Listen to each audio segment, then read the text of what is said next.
Necesitamos estampillas.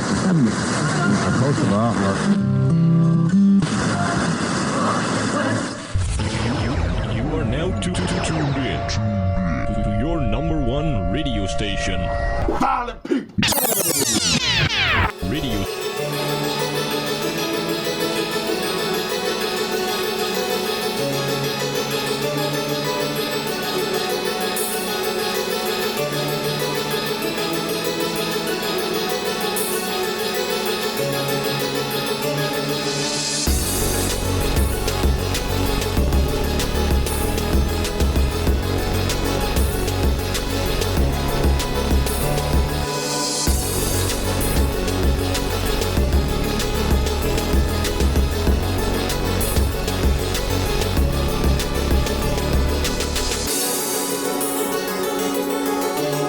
Alright, well anyways, welcome everybody to episode 8 of Violent People Radio. I am one of your 4 hosts, Tanner, and with me I have an illustrious panel of wrestling geniuses. Introducing first, we have my boy Chris. Hello, I am the wrestling genius. We also got Dan. My power's gone out twice in the last 15 minutes, so who knows how long I'll be here. And bringing up the rear, we got Sam. I was here right on time tonight. As always. That is true. I do think Sam was here on time. I will say, before you or Chris joined the call, I asked Dan who we think would join the call first, Chris or you. And Chris joined multiple minutes before you, about 30 seconds after we asked the question. So it's just, I don't know. You can pretty much guess the order of who gets in the Discord. It's usually early. It's usually me or Dan first, then the other one of us is second, then Chris is third, a respectable third, an on-time third. And so he usually works right up until showtime, basically. Sam will go to chat at 6:59 Central and say, "Are we rolling this thing tonight?" And the answer is always yes. And then he'll say, "Oh, I gotta pee." Yeah. And guess what? I gotta pee. He's pissing. You don't have a porta potty set up in your office? I wish. I wish. How far is everybody for sure from the nearest toilet in their house? Real quick, I want to say, if you had a wish, you should wish for a full bathroom rather than a porta potty. Alright, just toilet. Okay. Maybe some water for hand stuff. 24 from the toilet? 24 feet from the toilet. Okay. Sam, how far are you? Yeah, somewhere about there. Chris is fine. Yeah, my bathroom is right next door. I'm also I have an across the hallway situation here. If I've really tried, I could probably open both the doors and piss into the toilet. Well, I say in this room, I can see the bathroom, but there's also across the hall is the laundry room, and through that's the bathroom. So I got under 30 feet. I got 2 toilets, 2 options. Okay. Kind of like a dual wield situation. Yeah. If I wanted to cool. Piss in one and shit in the other. Cool. Are we going to start every episode of this podcast with house talk? I didn't even mean to do that. Yeah, you did it. I need to start with some travel talk from Sam. Well, I do want to get into Sam's travel talk. I fear it's going to take maybe 2 hours of program tonight. Oh. So I did want to make an announcement. This is actually pretty huge for the brand we're trying to build here. I've switched from Zen. I'm no longer a Zenner. So we're 7 emails in with the PR department of Zen for no reason, though. Yeah, you really got to tell me this thing. You're blowing this up, dude. Oh my god. I'm a rogue. I'm a rogue man. What can I say? What am I supposed to tell her? I'm a rogue man. I don't. You want him to tell her that Tanner's a rogue man? Oh, sorry. Our host is liking a competitor more. That's what you would like me to tell her? Now you're making me check the email. I don't know if it's a bit. I wouldn't send it from our email.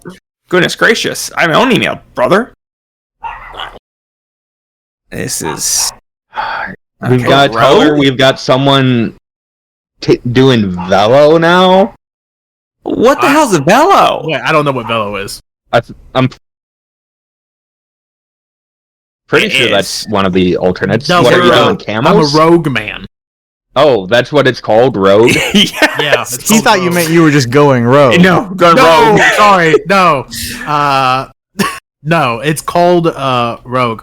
My brother-in-law and my sister-in-law came over to the house last Friday or whatever, and he was like, "Try this on for size." He's the one that introduced me to Zen, and these were 6 milligram nicotine pouches, which y'all know my tummy has a hard time with. And I put one in my mouth. It was a wintergreen. I go, hold up, this is a lot smoother than Zen. So I don't know. I don't know. You can't. I'm googling. You're saying it's pouches. smoother than. It's not smoother than Zen. We can't. I think it is. It didn't hurt my tummy. It Tanner, didn't make me feel lightheaded just- or nauseous. Tanner, you're getting us in trouble. You're getting us in First trouble. sponsor.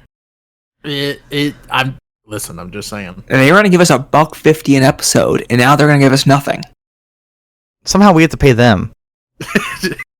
Yeah, we broke the contract. Yeah, that sucks. Good God. Yeah, we're Good in breach fucking now. God. We're gonna. You know They're how gonna sue powerful our the ass. Zen Corporation is? Just okay. They're sponsoring Bill Simmons out there. Okay. Here's Bill Simmons. Here's what we do. Sam, Dan, y'all are the recording editing masters. AI. Get AI to change everything I just said. You got it. We don't want to edit it out. We just want AI to fix what he said. Yeah, don't even mute what I say. Just feed my voice to AI. I have a lot of my voice on the internet. Feed my voice to AI, and then just play it louder over what I'm saying. And stop here. Cut. Welcome to Violent People Radio. Hell yeah. Also, just another quick update real quick. Nobody in my family believes I can eat 30 hot dogs in 10 minutes. Absolutely not. That makes me think better of your family.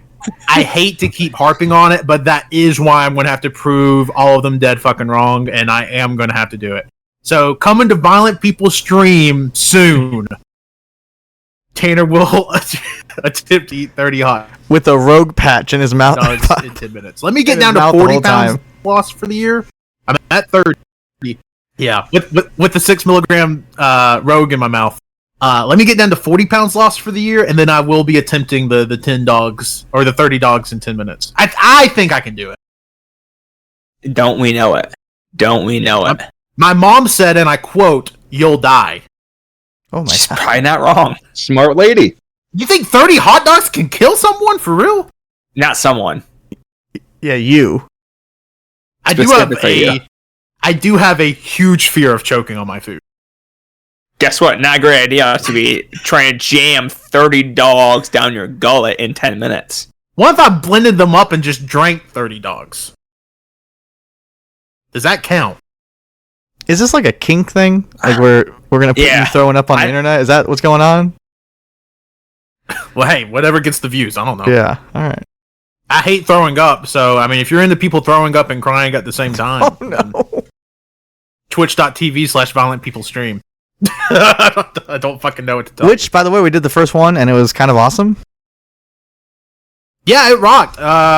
We just got a few kinks to work out, but that was to be expected. And no, we had a great turnout and actually already passed the follower threshold for affiliate. So we literally just have to do a few more streams and we can be affiliate, which means we can save our VODs and people can view the VODs instead of them just staying up for 2 hours or 2 days, I think.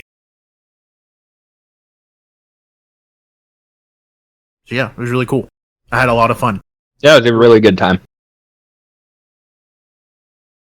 But enough about me. Chris, how you been? I've been good. Been chilling. Sick. Roommates out of town. Just watching movies, watching wrestling. Okay. Well, we don't talk about either of those things on this show, so all right, Sam, let's hear it. What do you want to know? I would like to know Walk me through your Friday morning to Sunday or to Monday afternoon. Not the whole day. So, I had a long weekend up through pretty much yesterday afternoon. Friday, uneventful. My wife flew out to Miami on Thursday, drove over to the airport at 4:30 in the morning with her sister. They flew out to Miami. There was an issue with the travel back on day one, where the tickets were supposed to be for Sunday to fly them back, but they somehow got scheduled for the next day. Not ideal for a 4-day trip. Yep. So we had to rebook the flight home because they wouldn't change it because airlines are a fucking scam. So there's that. So the fun Thursday excitement. And then we kind of get through the next couple days. No problems. And then Sunday hits. And I feel so sorry for my wife. She went through hell. That's a good way to look at it. Yeah. So she's supposed to fly at 11:50 from Miami. They get on the plane. And they sit there for about 3 hours. Yeah. They don't get into the air until about 2 o'clock, 2 to 3 o'clock. Not ideal, not fun. Her connecting, she had a 1 hour layover. That ain't happening anymore. They fly out. Well, there's a storm where the connecting flight was. So she's going to land in Baltimore instead. Because they're running out of gas from trying to circle around waiting for the storm to pass. It ain't passing, they're landing. So getting to Baltimore.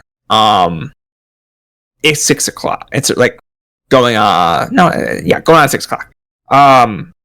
And they at this point she knows, the connecting flight is canceled outright.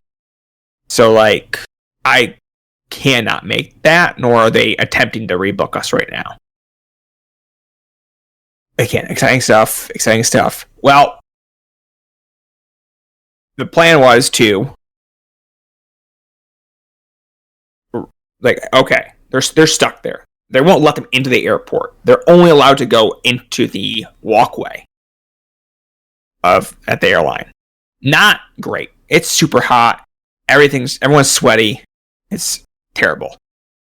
Like 2 more hours go by, and they finally let them out of the area. And say, okay, this flight's not leaving until 12:15.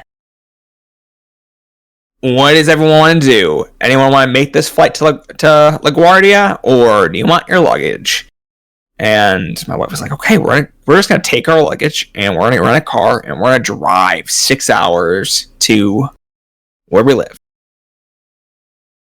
Well, unfortunately, my wife didn't have a credit card on her.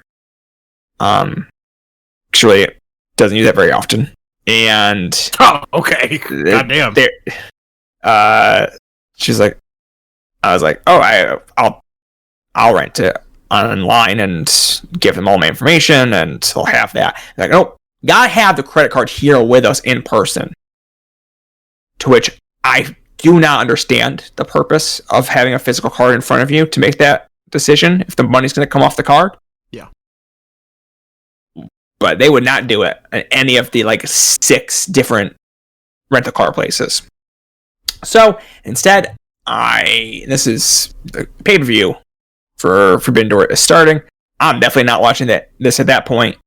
I'm out there trying to rent a hotel, but I've got to do that thing again where I've got to call the hotel now and tell them, hey, here's the credit card this room is going to use. I am not staying here. Here's the name of the person actually staying here, because the website would not let me put, hey, here's the person that's booking this room. Deeply frustrating. They get the room, but Delta, who they flew with, fuck Delta, was like, hey, so here's your solution. We can get you from Detroit to Albany by like 2 p.m. tomorrow. We do not live in Albany. Albany is about 2.5 hours away from us. Baltimore's also not in Detroit, from what I know. Baltimore's not in Detroit. So like, hey, Detroit's the connecting flight to Albany. And it was like, that doesn't really help me. It gets me closer, but I still have a connecting flight. Everything about this day has taught me do not get on anything but a direct flight. And even then, you might be sitting there for hours. So the game plan was, I'm just going to drive down to Baltimore, drive the 5.5 hours, 6 hours down there, pick them up, and then we'd all take turns driving back to where we live. So that's what we did. I woke up at 2:30, drove down there, picked them up, drove back. We got back about 3:30. It was hell. And he was really looking forward to Forbidden Door. Yeah, I was like, damn, this car is like stacked. This has all the wrestlers I like in matches that I think will be good. That's what I kept telling myself that day. And then I just couldn't do it. So that was like a huge bummer for me personally on a lot of levels. Yeah, Sam was really excited when the Kyle Fletcher versus Serpentico unannounced match, like when they were making their entrances. He messaged me. He goes, dude, I'm locked in. Having an unannounced match on an already 14 match card, Tony is cooking. And then all of this happened. Tanner, can you tell me if that's a shoot? Did that actually happen? That was the match I referenced when I was already watching. Yeah. What are you doing, Tony? Yeah. What are you doing? What the fuck? Yeah, no, it for real happened. But yeah, Sam was devastated. Sam, I want to be honest, the way you told the story in the Slack, which granted was not much, it was really, we were getting sentences at the time. I had thought you had just gotten really annoyed at the whole situation. So instead of putting your wife and her sister in a hotel, you were just like, it's just going to be easier if I drive to Baltimore, which does not ever seem like the easiest solution to that problem. But the way you just told it, I understand. Yeah, like we live in Syracuse. There was no connecting flight, they said, to Syracuse that wasn't full for like the next 2-3 days. Oh my god. Which was insane. So it's just like, hey, we need Albany. Does that help? And we were like, no, that does not help. No, so they got to sleep at least. I've in the past had trouble renting a car. I was trying to rent a car for someone too, and I was like, "What? I'm giving you the money." I was like, "I'll give you more of the money. Like, just give them the car. Like, you have me over a barrel, whatever. Name the price." They're like, "Can't do it." And I was like, and they were about to close too, and I was like, "So they're there in your lobby. You're closing in 10 minutes. You're going to take no money and kick them out, rather than take my money and give them a car." And they're like, "Yes." I was like, "Sweet." It's insane. Dude, renting a car is such an ass-backwards process anyways. Like, I cannot for the life of me understand why you need to be 25 fucking years old to rent a car. It makes no sense. Like, just give me the fucking car. One time, me and my friends, we were all 21, 22. We rented a cabin. We were like 21, 22, not like 18, not teenagers. And I show up, she goes, "You guys look awfully young." And I go, "Oh, I'm 22 and they're 21. And she's like, "I really prefer to rent the 25-year-olds. I was like, "Well, you already took our money." Dude, my younger brother was my best man in my wedding. So this was 3 years ago. And I literally had to book the house I had my bachelor party in because you had to be 25 to rent it. And my younger brother was 22 at the time. I understand, like, thinking they're more irresponsible, but I feel like once you have the card on file, what do you care? I mean, that, and, like, are you really that much of a different person from 22 to 25? I mean, really? I mean, 22 is, like, college graduate age. I don't know. That's just where I'm at on it. So, Sam, you said, did you drive the whole time, or did someone else drive part of it? I drove down at 3, and me and my wife took turns on the way back. So when it was her turn, what wrestling were you watching? I had work to do. Unfortunately, Are you saying you wasn't in front of your computer during working hours? You're damn right. You're damn right. They were very aware. Don't worry. Unfortunately, a work from home job does also imply when I am anywhere else but home, and I didn't take PTO, still working. I would just never take PTO. Just maybe strike that from the conversation. I don't really take PTO. It's fake numbers at this point. Yeah. It's like unlimited PTO. It was like, okay, I No, I like PTO. He's PTO has asked. There's I don't want to spoil it, but there's a really good wacky line question coming up. I made him rewrite it for me, and he did. Oh no! This is gonna be the last episode of this pod. I'm really excited. I still don't fucking get it. Dan, you're actually gonna read it. Of course, because why not? Well, yeah, it was Dan's account that wrote it. That's very similar opinions. Well, let's not spoil it. Let's not spoil it. Yeah. But yes, yeah. I unfortunately did not watch Forbidden Door, but I've seen all of the critical acclaim thus far. Well, we're not talking about Forbidden Door yet. Yeah. Have you watched any non-Forbidden Door wrestling in the last 7 days? I have. Would you like me to talk about it, Dan? I mean, sure. Okay, cool. Whatever you want. So let's start with the best match I've seen all week. Mystico and Heidi. I don't know how to pronounce her last name. Kru? Cry? Oh, Chris did it for me last week. He didn't do it for you. Oh, we? There it is. Yeah. It's French. It's too many vowels. Too many vowels, people. I'm so sorry. He's French, so I guess that's okay for me to say. Versus Freelance and Virus. Great match. Love it. Everyone's ready. You have to pretty much be bought into the idea that Mystico and Freelance in a match together in the year 2024 is amazing conceptually. Most people on this call, I think, would be in that bucket. But yeah, it's just a blast from pretty much beginning to end. I love it. It's on WTV, Lucha Memes. Get to it. I watched a variety of Aerostar matches for VP 2010s. Aerostar, not a lot of AAA from like the mid 2010s, which I have discovered via this process, which did make this kind of null and void until I can figure out, hey, is any of this anywhere? Currently, the answer is no. Lucha Blog's YouTube channel no longer has it. So, kind of lost. But, he's one of the best bumpers of 2010s, so probably the best, frankly. What do you do with that for, let's say, the VP 2010s? We shall see.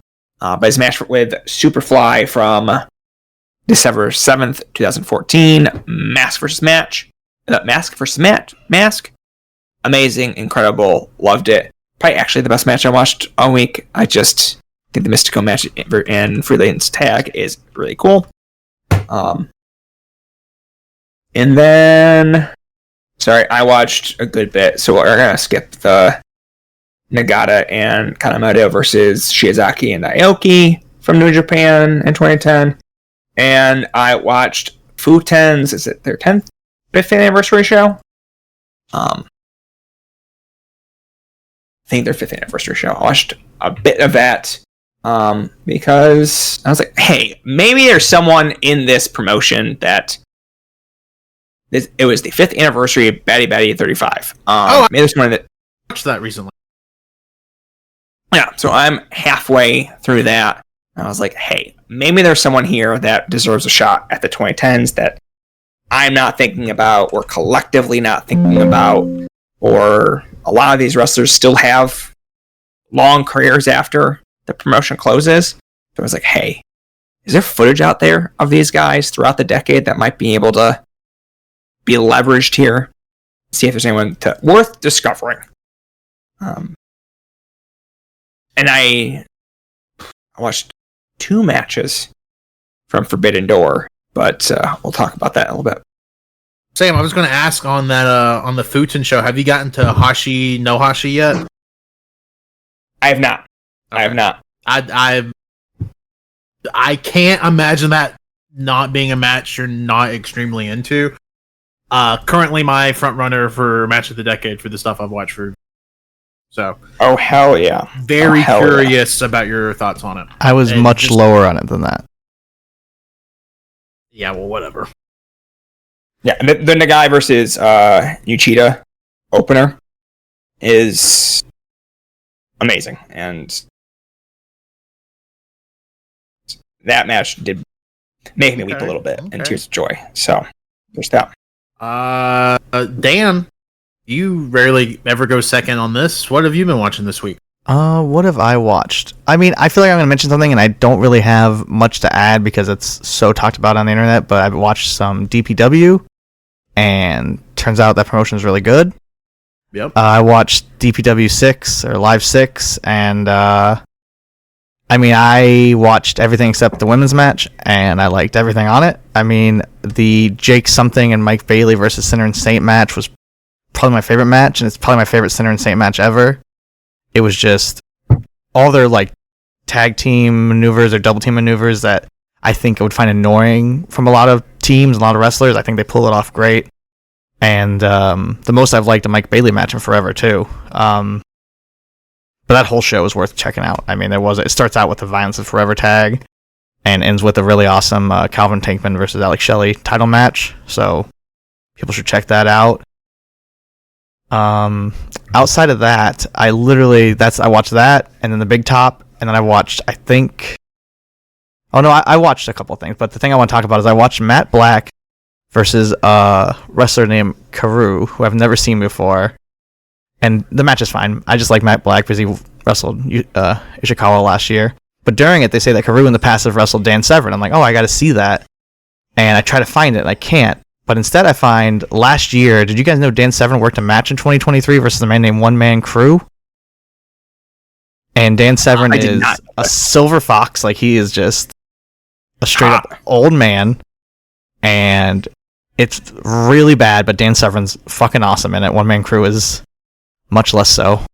One Man Kru's like a 40-year-old out of Lima, Ohio. So, you know, you get what you get, but Dan Severn's the fucking man, and I need to see a 2024 match now.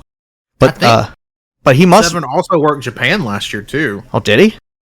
If not last year, it was 2 years ago. Oh, all right. Cage Match doesn't know anything about this. Okay, so question for you here. Yeah. I see the One Man Kru match. Yeah. When was the last time Dan Severn has lost a match? Because it's labeled as for the Lineal World Championship. Well, no, but he lost against Riddle at Spring Break, that first Spring Break show. No, the Lineal World title is what this PWK promotion calls their world title. Because the real question is, when's the last time One Man's Crew's lost a match? And the answer is not in fucking years since he opened up this promotion. Because I went to his cage match, he's beat Shane Douglas, Rhino, Two Cold Score. If you wrestled for ECW and you're still alive, you've looked at the fucking lights for One Man Kru. And he brought in Dan Severn and he said, I'm fucking beating you. And he did. Oh, I'm also going to apologize. Dan Severn wrestled in Japan pre-COVID 2020. Oh, that's funny. I was like, that's weird. I was looking up Dan Severn and I didn't see any of that. But yeah, I had to look. I was like, I swear I've seen it. I think he was supposed to wrestle in Japan more recently, but I guess he didn't make it. But it's like some people do fucking drugs, but One Man Kru takes his money and he beats up old legends, so good for him. That's sick. Yeah. I'm on his cage match. He hasn't lost. I'm back in 2021, and he hasn't lost a singles match here. I'm in 2017. The last singles match he lost was against Dom Guarini in 2018. Oh shit! Shout out to Dom. Shout out. So Dom might actually be secretly the real Lineal World Champion. You're just gonna keep asking Von's forever weird questions about wrestlers they don't remember wrestling. Yeah, Kevin Koo ignored me somehow. That's weird. Oh yeah, that was weird. That was really weird. I thought you might have a lot to say about Uncle Money. Wait, did you ask him on your account or the Violent People account? I think it was on my account.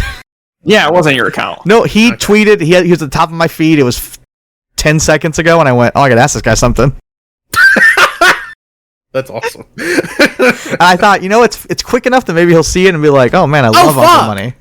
I'm going to see Kevin in like a week and a half. You gotta ask him. I'll just ask him in person. Yeah, ask him about Uncle Money. I'll ask him in person after I'll talk to Dan, and then I'll use like Dan as my way to talk to Kevin and be like, by the way, what's Uncle Money up?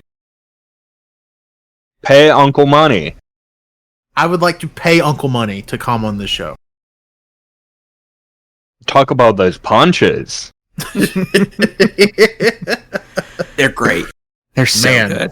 Everything else, not quite money, but those punches are money. Uncle Money. I'm trying to find like a meet and greet that what Victoria the fuck are we talking about right so now? I can ask her about the Trish Stratus match. Don't do that. Okay. Don't say I gotta search up this women's wrestler and really get there to ask her a question. No, don't worry. Coming from you. Don't worry. I'm not comfortable about it. I'm pretty sure that I watched women's wrestling on this pay-per-view that you skipped out on, but whatever. But yeah, that's the wrestling I've watched. Dude, One Man Kru is still the lineal world champion in PWK. He's not losing ever. And dude, your action like that wasn't an absolute gonna happen. Like, he's never losing. Man, he has beaten the likes of Shane Douglas. It was Tanner here 20 minutes ago? Was I on mute? We discussed this. Sorry. Tanner's doing a bit, quote-unquote bit. No, and this makes sense because he's talked about losing to Dom Guarini, but he must have been he was on Dan Severn Cage Match, not listening to me talking about One Man Kru. Oh, 100%. That is 1,000% what happened. I was on Dan Severn's Cage Match and not One Man Kru's Cage Match. I apologize, Dan. Any word I can hear you speak is a privilege and a joy. Okay, because the last singles match that One Man Kru has lost is 2017 against a man named Hyena. Wonder what Hyena's up to. Imagine a Hyena Uncle Money tag. Oh, One Man Kru's been to Japan. He wrestled for K Dojo. What the fuck? He's done multiple tours of Japan. He's been in Freedoms. This is a legend. I don't know why I'm talking about this. Apache Pro. Yeah. Man, you're saying random guy from Ohio. Sounds like coolest guy from Ohio. Sounds like a fucking absolute legend. Flying himself to Japan, just hanging out till someone books him. Dude, that's fucking sick. Granted, he hasn't been to Japan in 2018. Oh my god, I would love to get the last match he had in Japan on tape. Fugo Umeji, Makoto Maeda, Nobuhiro Tsurumaki, Riki Fuji, and Ryuichi Kawakami defeat Buki, Debugaichu, Macho Gaichu, One Man Kru, and Stan Kobayashi, which is Abdullah Kobayashi. That, goddamn, that sounds awesome. I googled it as if it was just gonna pop up. Yeah, let me know if that. I do think some NPW does wind up on YouTube or Billy or something, but I'd be shocked if that match from 6 years ago made tape.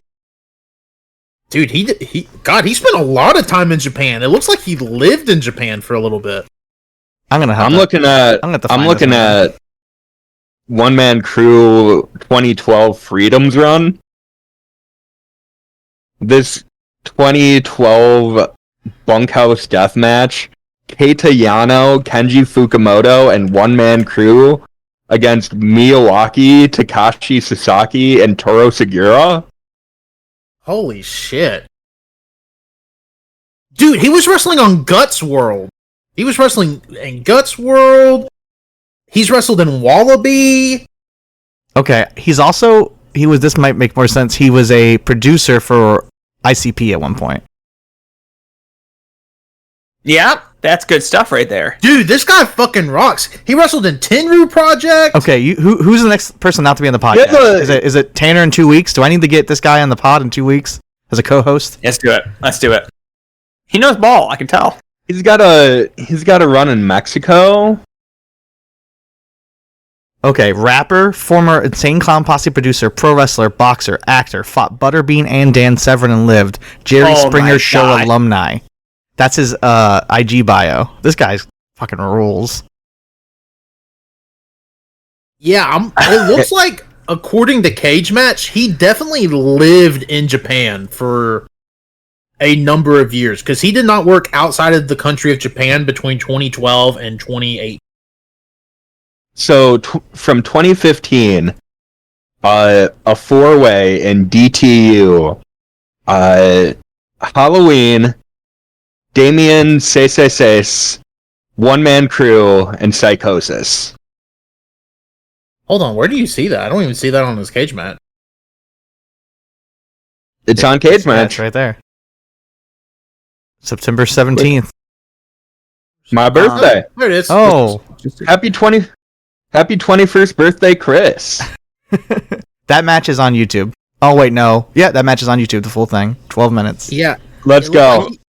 That flew from here Japan. Sorry, Sam, you can go ahead. Who here is a Ginza Pro Wrestling fan? Who here isn't? No Ginza Pro Wrestling fans? Because our boy One Man Kru is wrestling there on July 20th. Yeah. Let's go. It looks like he went on vacation to Hawaii, wrestled 2 shows in Hawaii, then went to Mexico, wrestled 2 shows. With his booking fee that probably paid for the vacation. Then went to Indianapolis, worked his first show in the continental U.S. in a decade, and then went back to Japan for 3 years. Dan, I think you have... I gotta let you know, he was ass in that Severn match, but still. Nah, there's no fucking way. I'm sorry. No. He wrestled in fucking Exit? Yeah, no way. Yeah, we're talking about the lineal world type champion. That's what we're talking about, yeah. Dude, that's awesome. Fuck Dan Severn. Go One Man Kru. Oh, Leona's on the show. That's sick. That is so cool. Well, Dan, do you watch anything else? Or That's pretty much it. Chris, you want to go? So I mean, I watched what we watched on the stream. I watched the big show, the big Forbidden Door, and I watched a bunch of lucha, which you can read about on violentpeople.co. Lucha Roundup. So I teased it a bit last week, but Fishman had a good month of May. 2 phenomenal matches against Mascara Sagrada, back-to-back weeks in IWRG.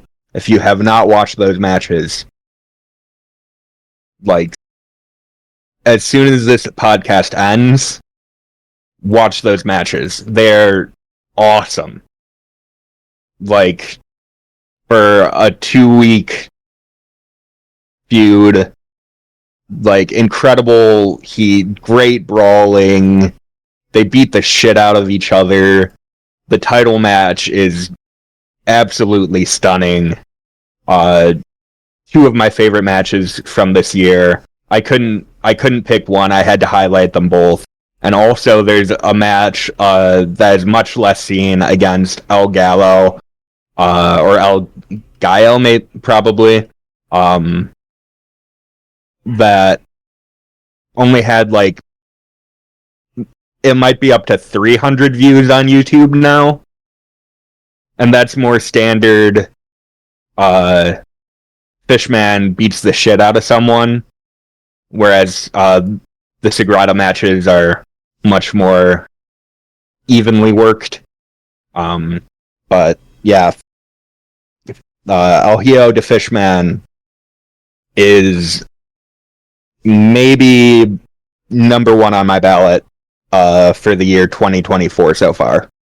Can I throw a suggestion out? Chris mentioning that. kind of wrong something. Should we like just make the show next week our like top 10 wrestlers so far for the year?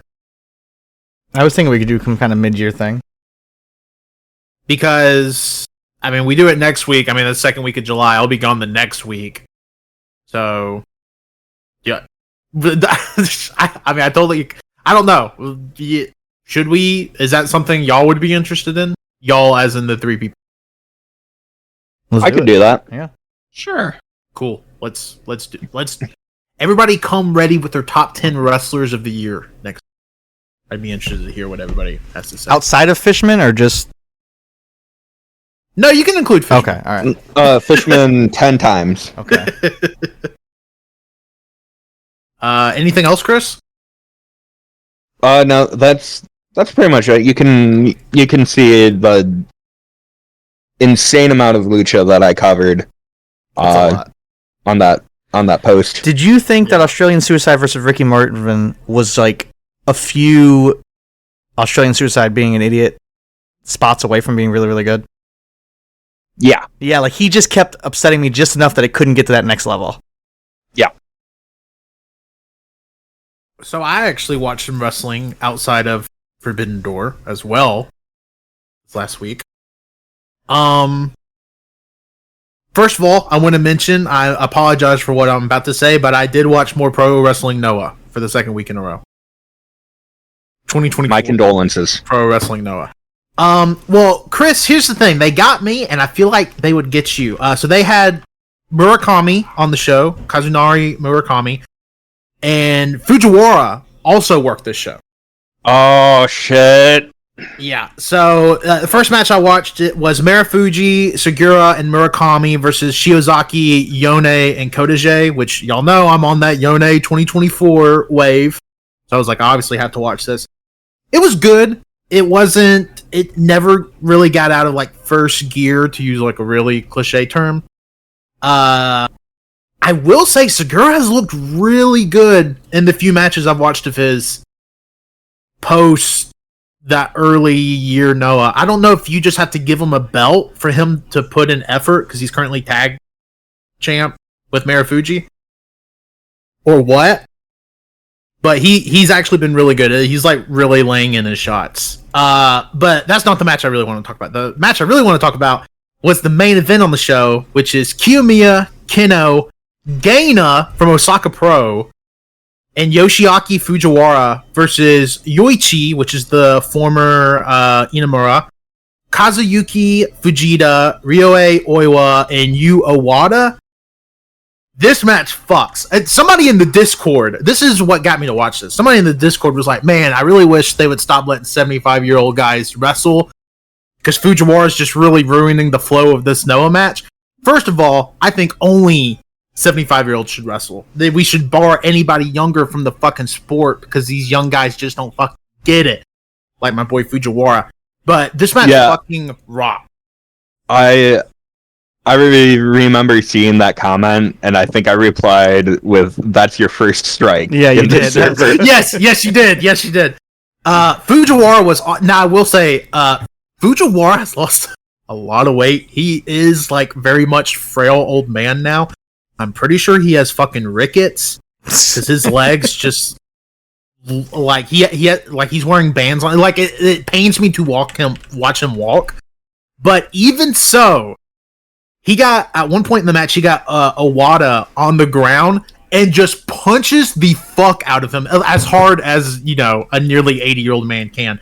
But punches him square in the mouth. Like, not like a wrestling punch, not like a worked punch. He just punched him in the fucking mouth. So that ruled. But also just Gaina actually getting to work like somebody his size, like Fujita. And it's so weird because I talked about last week how it looked like Fujita and Higuchi were having this really weird match. Fujita and Gaina ended up having such a great sequence in this. It made me want to see a singles match between them. I don't think Noah's going to book it. I imagine the only reason Gaina even got booked on this show is because they were in maybe his hometown or something, because he is not a Noah regular at all. This may actually be his first Noah match ever. They were in his hometown. Okay, well that makes sense. Yeah. Yeah, so like I can't think of him working Noah ever outside of this, but it was fucking awesome.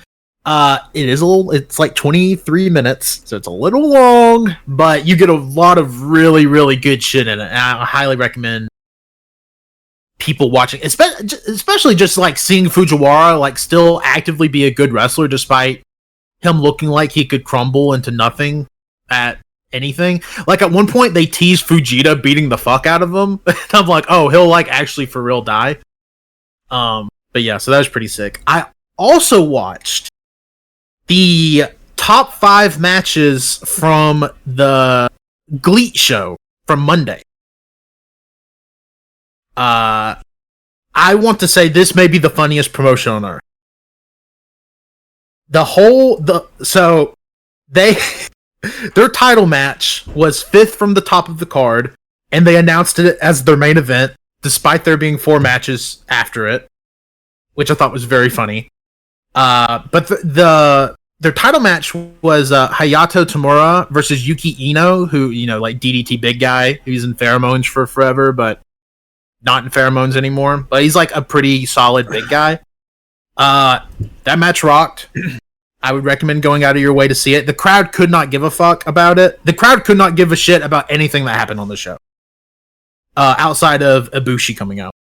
But this match, like, they chopped the shit out. Like, it's been a while since I've seen somebody's chest and pecs turn black from chops. And both of theirs did, so that's an automatic watch. Ibushi wrestled a 5-minute exhibition match against Sekimoto, and I think Sekimoto was a surprise opponent because he got a pretty decent pop. Like, they knew Ibushi was wrestling a 5-minute exhibition match, but I don't think they knew it was against Sekimoto. It was actually pretty good. Ibushi looked really good. I don't think he's coming back full time yet, but I think in a couple months he probably will, and he's in the best shape he's been in since like post New Japan stuff. So he actually looked really cool or really good.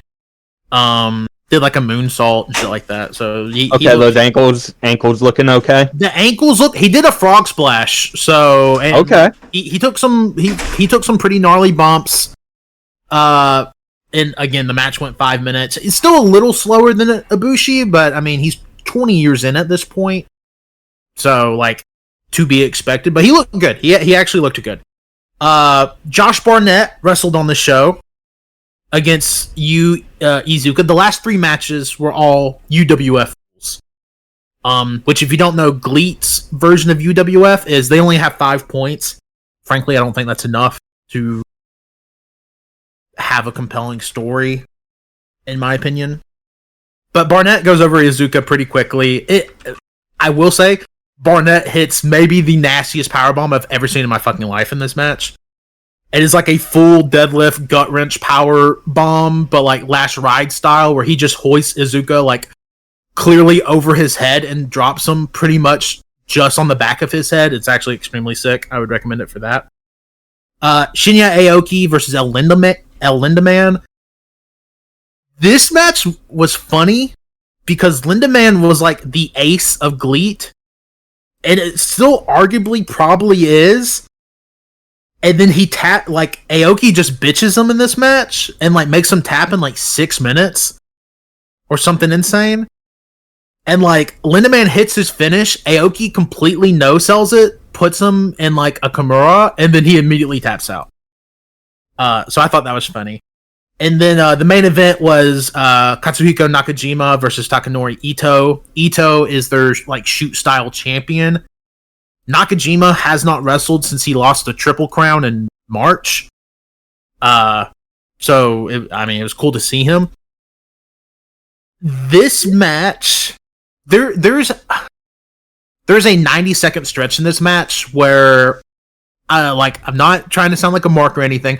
I do legitimately believe that somebody got mad at the other person and they for real started hitting each other.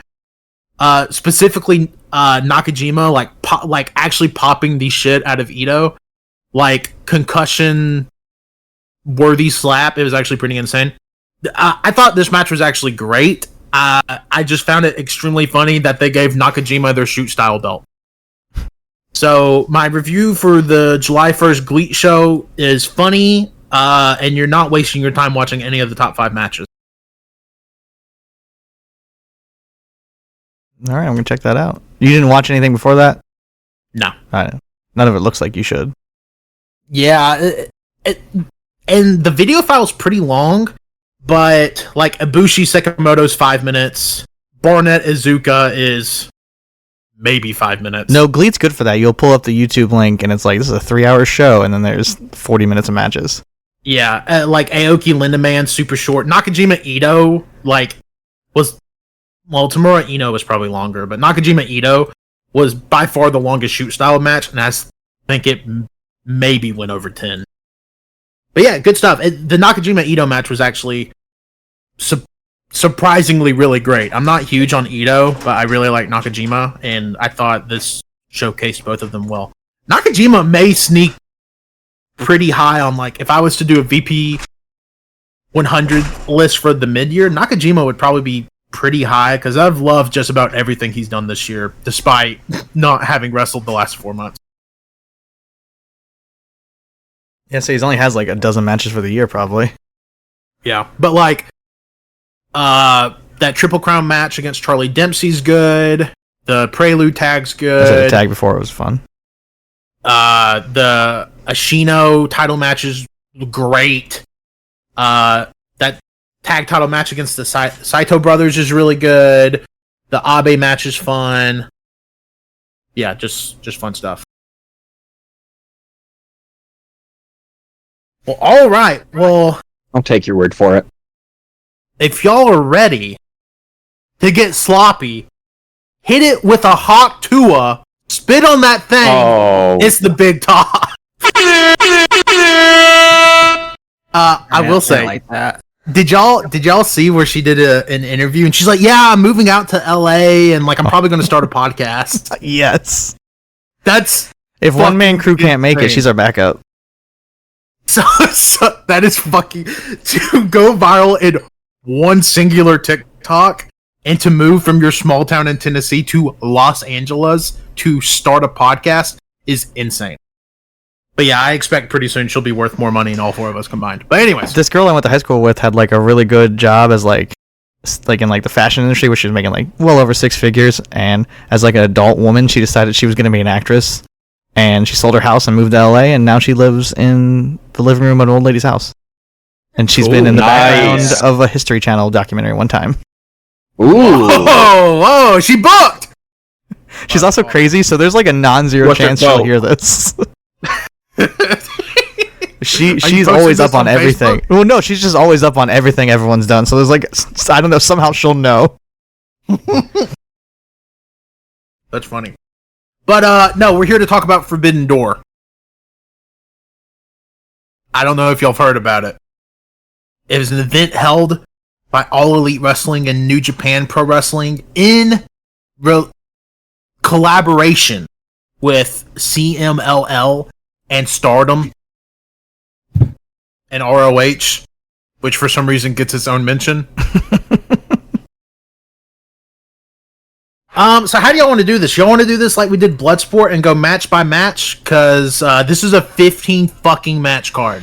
I feel like a lot of this shit, though, like, what are we going to say about Kyle Fletcher versus, Serpentico? Like, that'll go quick. It sucks shit, and Kyle Fletcher should not be on television. No, he's so bad. Like, he is bad. He is not a good live wrestler. I've seen him live multiple times at this point. He does not translate well on TV in any sort of fashion.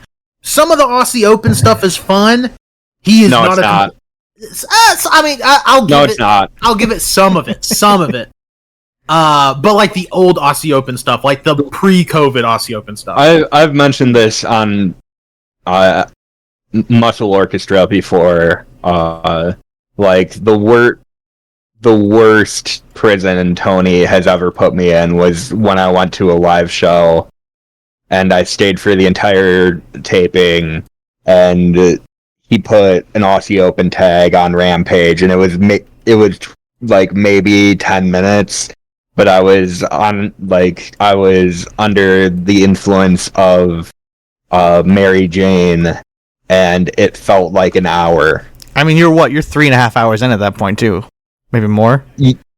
Yeah, and I was largely enjoying myself because there was a really sick Darby Swerve match from that tape-in, and I got to see Sting, and there was good stuff on that tape-in, but like Aussie Open came out, and like I was in a time vortex. I was in hell. That's how I feel about Private Party after going to the Dynamite Collision double taping in February, where at 10:35 Central Time on a Wednesday, Tony wheels out Matt Sydal and Christopher Daniels versus Private Party and lets them go like 14 fucking minutes. Callum Cook. Why would he do that to my man Matt Sydal? I don't know. It was just, oh my god. Like, I remember like actively like groaning during the match. I'm like, oh brother, you're killing me. I'm never gonna get my wife to come to a show again. I want to start with beyond your stunning analysis of our opening of 0 Hour. Why did you want to do this as the big top, other than people are around to watch it? Who are you talking to? Because Sam, you said this should be big top. Oh, I did not say it should be a big top. You mentioning Forbidden Door as a big top for 3 weeks beforehand for 3 straight weeks, and then putting out the question when I say, "Hey, what are we doing for big top?" He's like, "Well, I think it depends on who's watching Forbidden Door." I don't know if that seems like a pretty leading suggestion there, Tanner. Pretty leading. I'm looking because I know at one point you had said after, because I think we all said in the group that well, first of all, Dan wasn't supposed to be here. wow. But see you guys later. we had said, Chris and I had mentioned we were watching Forbidden Door. So you had said, oh, we should get a guest that somebody else watches Forbidden Door, and that can be Big Top. I'm trying to find the specific chat. If we are just making proclamations before getting this, I'd like to publicly apologize to Josh Barnett. Bloodsport Bushido is an excellent show. What are you talking about? Well, now that I've watched this for Big Top, Oh, okay. I just wanted to let him know, like, of all the shows we covered for Big Top, Bloodsport went way up in my eyes. You could also watch it 3 times instead of watching this. It's unbelievable stuff. Okay, we don't know whose fault it is, but for some reason we're watching this. So, I did not watch. I never got back around to watching 0 Hour. Oh, I said I was going to. A core part of the experience. Ooh. I was at work when this happened. Okay, and I never got back. We don't have to cover 0 Hour extensively. I want to cover a couple things real fast, if that's okay with Tanner. Yeah, I watched both women's matches. They were awful. Chris Statlander forgot the name of her own partner. She thought that she was partnering with Tam and wrestling Momo, so that seems more problematic than me not liking her matches. Right? That's a little iffy. She said, "What are you going to do, Momo? What are you going to do, Momo?" But that's her partner. But she's yelling at Tam. I think you making a big point of it to note how unsexist you are in comparison to Chris's racism. No, I'm saying she's more. Yeah, that's good, right? I'm telling these fucking sickos, like Tony Khan say, that I've watched so many women's match on this show. There's 17 of them on here. Soraya, I think, was their champion at some point. What are we doing? She was their champion going into Wembley last That's year. insane. That Mariah May match was so bad. And it's like, do people know? I'm going to get myself in more trouble, but this specifically, this storyline, people know that there's tits on the internet, right? Like, you can just go see them wherever you want. You don't have to watch these fucking matches. All right, but the main event of 0 Hour, that fucking rocked. Mystico and Lucha Brothers versus LIJ. That's one of my favorite matches of the whole show. I completely agree. I also, to come to the defense of Dan, the women's match, both the women's matches were atrocious. The nice thing I can say is that Willow is very over. I'm happy for her.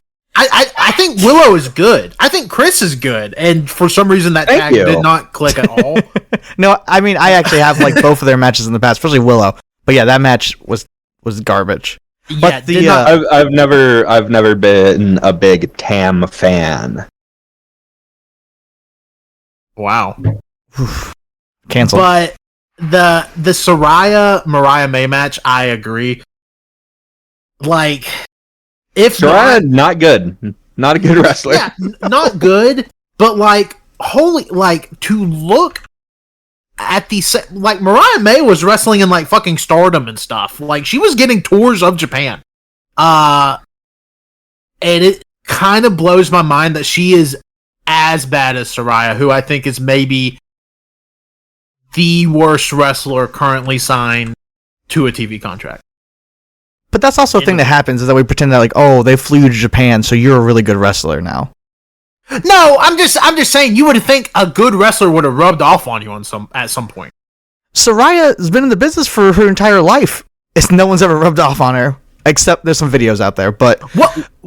Jesus Christ! What do you think is the best, like, Saraya / Paige match? I guess the Emma match, right? But I haven't revisited that. That's probably true. How long ago was that? Like 12 years? That was like over a decade ago, I'm pretty sure. Yeah. I don't remember anything on the main roster of hers in WWE being worth watching, really. But it's so bad. It's so bad. Those matches were bad. I also like the 4-way tag, mostly because there's a spot in the match where Ishii looks like he actually for real killed Brody King. Like, I've never seen that nasty of a brainbuster ever. And I thought Brody King was legitimately paralyzed. Like, just the way he landed and the way a big guy like that should not crunch the way that he did, because Ishii could not get him up all. So that was cool. I'm really sad about what's happened to Kyle O'Reilly though, because he's just like not good. I was gonna say the match starts out with him and Malachi Black, and that part was no great shakes. But there were some parts I liked. I mean, it was like an 8-minute 4-way tag team match. It's fine. I mean, it was fine. It was probably like top 5, maybe a top 5 match on this show. Oh, I think you liked it more than me. I just say top 5 match on this 0 hour. I'm like, well, there's only 5 of them. But no, yeah, definitely a top 5 match of the 0 hour.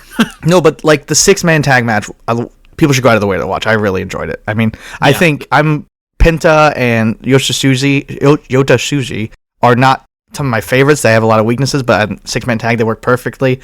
Like, Penta kicks, who was it? Was it Teton or Takahashi? One of them, he kicks him right in the dick. And Mystico's Mystico, and like, the crowd was actually kind of awake for this match, where they weren't for most of the show. This is one of the matches that people should go watch. Yeah. I completely agree. It's a good match. Also, I do want to bring up, because we saw conflicting reports in the Discord. Oh, the TV production's not good. Oh, blah, blah, blah. Oh, blah, blah, blah. The crowd was not hot for the majority of the show. The crowd was just, I'm not going to say dead, because there's always some sort of ambient noise at a big televised show, even if it's a pay-per-view. Like, there's always some noise going on. But the crowd of this show could not have gave a fuck about 95% of the things in the ring. I'm not saying I blame them for that, given what they had, but I'm just saying Tony never needs to run New York again. It was an all-time bad crowd. I usually don't let a crowd get me out of a match or a show, but this, like, I hate using this term, it was such a smarky crowd. Like, they really only popped for MJF, which is... Do you want to transition right into getting to our first match? MJF versus Hechicero? I thought we were... The crowd fucking loved him. Yeah. And I almost, like, this was I stopped watching because my stream wasn't working. Totally legal stream wasn't working. So I went back to watch it the next day, yesterday. And I was like, I don't know if I can fucking watch this show. This match was so bad. I'm not exaggerating, and it's not his fault. The worst Hechicero match of all time. Oh, it's gotta be one of the better MJF matches, and it's not good. it makes me physically nauseous, especially because it feels like Hechicero is really having like a resurgence year where he's on tape more now than like he's been in like the last decade. It seems like he's gotten the Blue Panther match. He's going to have multiple Zack Sabre Jr. matches. He has the Danielson match. I mean, he just has a bunch of shit to hang his hat on this year. And then you're going to put him on this pay-per-view against dog shit doo-doo has to ask video SAS what matches to watch MJF. Fuck off. I don't know. It pisses me off. No, but like you said, it made me so mad because the crowd was eating it up, and I'm like, I hate him, and I hate all of you. And I get, like, it's MJF hometown. Like, a crowd's usually going to be pretty hot for somebody from their hometown. But they need to be good. MJF was, like, spam taunting during the match. He did, like, the Hogan, like, he Hoganed up. He did the flare strut, and then he did, like, the macho twirl, all within, like, 15 fucking seconds. I say, commentary even called him out on it. Yeah, commentary called him out on it, and it was like he was spam taunting to save for a fucking finisher. Which I wish that is what would have happened, because at least this match would have been 90 seconds instead of however long it went. It wasn't a long match, but like 7.5 minutes. But fuck me, man. Like, it was 9 minutes and 51 seconds. Tony needs to stop letting these fucking children do whatever the fuck they want to do in the ring. And he needs to learn how to rein in these fucking workers, and especially somebody that has the negative clout of an MJF. Like, fuck all the way off. Like, yeah, the absolutely egregious, you should lose your company over a booking decision. Fuck you. I thought this match was fine. This is the one. Actually, I did watch a trios match that precedes this match. I also think that's fine. Probably a little better than fine. But this match is fine. I watched it in part because I knew it was going to be shorter than anything else, and also the feedback that this match was getting. I thought MJF defecated on Hechicero's chest. He might as well. It was so vitriolic. I was like, God damn, he must have really stunk up the joint. Hechicero's good in this match. Like, I don't think he contributes positive stuff to this. Yeah, Hechicero is good in every match. That's not the issue. Despite MJF being he is who he is. I could not feel like truly devastated by his actions. Like, there he is with the Rick Rude swivel hips. Good for him. That was the one I think you missed. And the spam. Yeah, I missed the Rick Rude swivel hips. It seems like there's a little bit of New York bias going on here. Though. Yeah, I don't know what's going on. I'm upset. We're in different parts of the state. Okay, Delta told me that it's not that far. New York is not big enough to say we're in separate parts of the state. New York is a small fucking state. You're all New Yorkers. Yeah, Tanner knows where 36 way. of the 50 states are. Yeah, and guess what? I knew where fucking New York was. I might have misplaced Michigan. I might have misplaced Arizona. I might have 50-50'd on Wyoming and Montana. But I knew where fucking New York was. You do know that New York is bigger than Alabama, right? Yeah, Alabama's a small fucking state. I don't know if you know what a small state is. I can go You just know what big states are. Big states. You know Texas and California, and then you're like, everything else, small as fucking shit. No, New York is a small state. It is not very big. Anyway, you're dumbest thing I've heard in a minute. Alabama. New York is the 27th largest state by area. Are you going to tell me that's a big fucking state? They're basically the same thing. Size-wise. Yes, they're very close. There's 50 states. I'm not out here saying 50 states. I'm not out here saying, North Alabama, that's practically a different fucking country. It's the same fucking state. You're all New Yorkers. There's a whole fucking island. There's a whole fucking island. You're all insane. There's a whole Okay, if it's not New York, then why are you taking it so easy on MJF?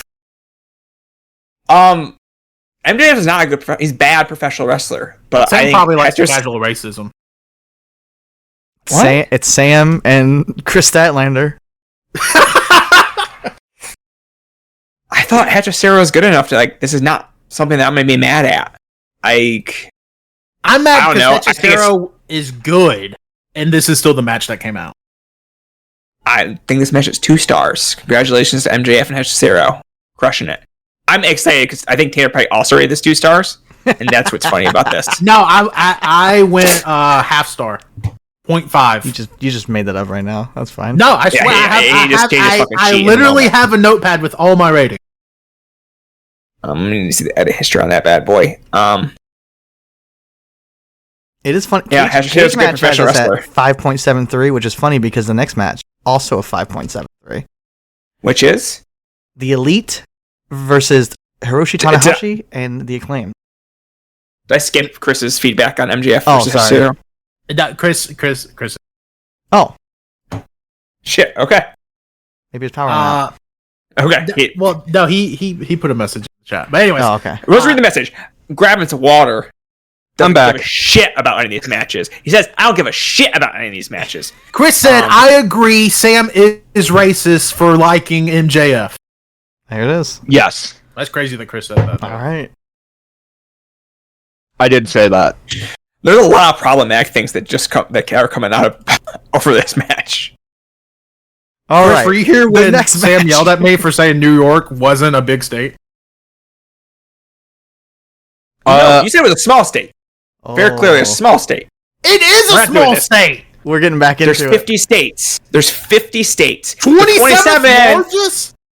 And that puts it decidedly in the middle. Almost perfectly in the middle. It's still small, though. Which means practically means medium. It means medium, Tanner. Also, what the fuck are we doing? Whatever. I'm not arguing this anymore. I was here for the start of that, and then I was like, I'm gonna get some water, and maybe they'll be talking. Maybe they'll be talking about Okada. Minnesota, shockingly big. You're welcome, Chris. Good for you. Okada is large size. He's a big guy. Yeah, respectable. 5'11", 6'4". Also a big guy, Billy Gunn, who Okada fears. Billy Gunn, best worker involved in this match? In 2024, yeah, probably. Yeah. Tony's got to give me Okada versus Billy Gunn. I think that match is going to happen. It seems like it. Then we'll be back. Billy Gunn is going to challenge for the Continental Championship. But yeah, this match sucked ass. This match was actually embarrassing how bad it was. This is the match that made K-Slow publicly turn on the Young Bucks. Oh shit, I missed that. It's very funny. He was like, wow, Young Bucks have been ahead of the curve for 20 years, and now they're with this shit gimmick looking like fucking jabronis. I'm paraphrasing. I don't know if they've been ahead of the curve.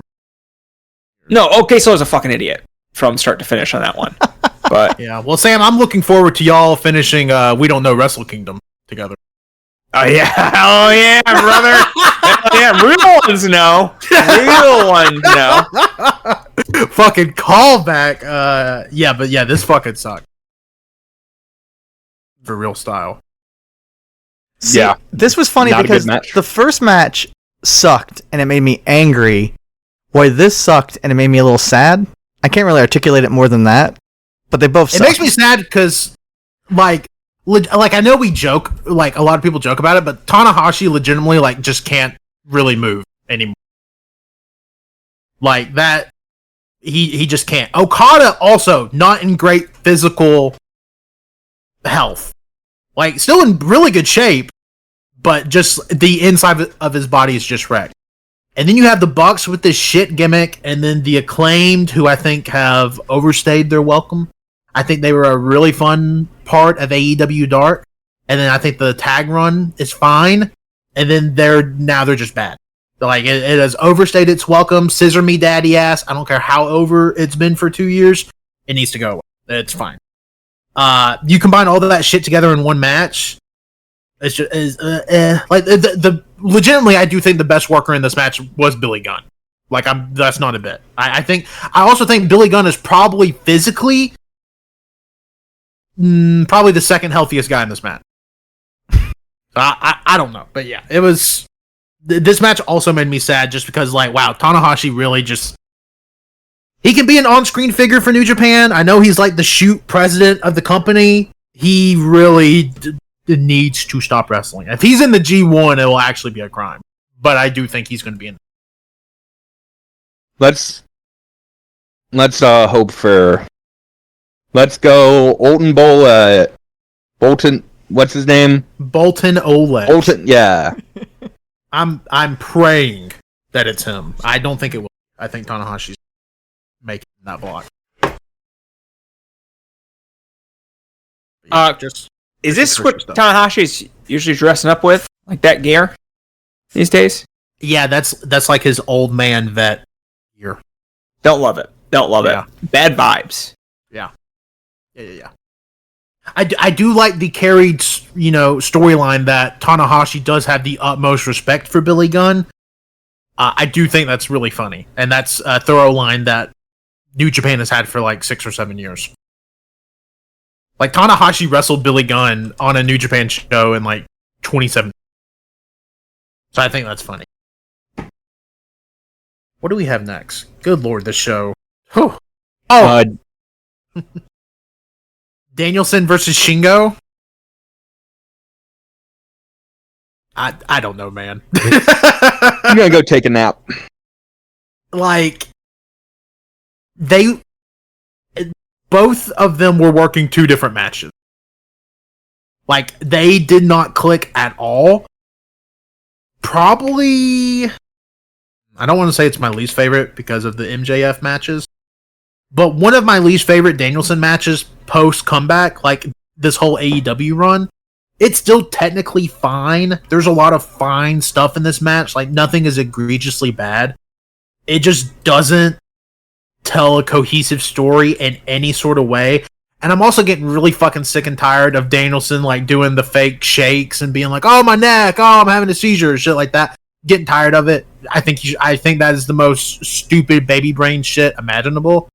I honestly just think it's a really lazy way to prolong the length of his matches, because I do think that's something he's fairly proud of. By the way, violentpeople.co on Friday, maybe I'll have some more words about that. But yeah, it's just it's fine. It's a technically fine match, but it should have been more. I watched this match and it was like I saw it and nothing was registering. It was not a match I was particularly interested in. I'm not a huge fan of Shingo already. And when this was announced as Danielson's opponent, I was like, okay, this is going to be the most boring type of Danielson match. And then, like you said, they just didn't click. And I thought it might get into straight up egregious territory. Yeah. And it didn't. And it was just it just kind of ended up being there. Which, you know what's crazy? I don't disagree with anything you guys are saying, and I'm also going to say top 3 match on the show. Ooh, no. No. I mean, I just thought it was fine. Yeah. But yeah, it's fine. It's not bad. I don't know if it'd actually be physically possible for Danielson to have a match that I just think is bad. But this is more disappointing to me because it's so lazy. I don't know. My hopes weren't very high. I mean, when's the last? I think there's a good match in here. When's the last great Shingo singles match? I mean, it was Danielson and he pulls stuff out, but Shingo's been done for a long time now. I mean, I don't know. A lot of people like that Mochizuki match that I think is from this year. I have not seen it. I have no thoughts on it, but people really dig that match. So people are still digging Shingo in the year 2024. Now, to say when was the last great Shingo singles that you've seen, that I've seen, could not tell you. I have no idea. But I do think Shingo is still capable of being good. And I don't think Shingo's the thing that's bringing the match down here. I think it's both of them equal. Like, I'm not putting all this blame on Shingo, because I think Danielson made this match structure extremely stupid. Like, I don't know. It's so bad. And then also, like, they're doing, like, the whole Danielson, like, oh my god, did he hurt his neck? Is he concussed? And then fucking Aubrey starts, like, counting him out with the doctor by him. I'm like, okay, well, you're kind of just completely ruining the point of this. Like, if somebody's really injured, you're not going to start the ring out count, you know? So, yeah, it was just, I don't know. It was a really weird match. Like I said, not bad, just very lazy, uninspired. AEW 2024 in a nutshell. What do we have now? Oh, up next, though.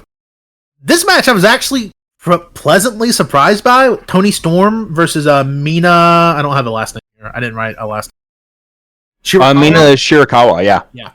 I liked this. This was good. Yeah, I completely agree. I saw a lot of people in the Discord say, like, Mina wasn't good. I thought she was perfect. I think this is the best Toni title match, which is not a high bar, but this was, at the time, the best match on the main show by, like, a comfortable distance. Mina, at one point, locks in, like, a corner post figure 4, and she's so small, she just completely hangs like nothing. She doesn't touch the floor, and she's just hanging. It actually looks extremely sick. But yeah, I thought this match, like, was pretty gross. Like, Tony's, like, hip attack thing she does has gotten very Shiro-esque, and people really, like, popping their necks for it. So yeah, it looks sick. But yeah, I thought this match was actually really good. Yeah, like, Toni has had a run that's very,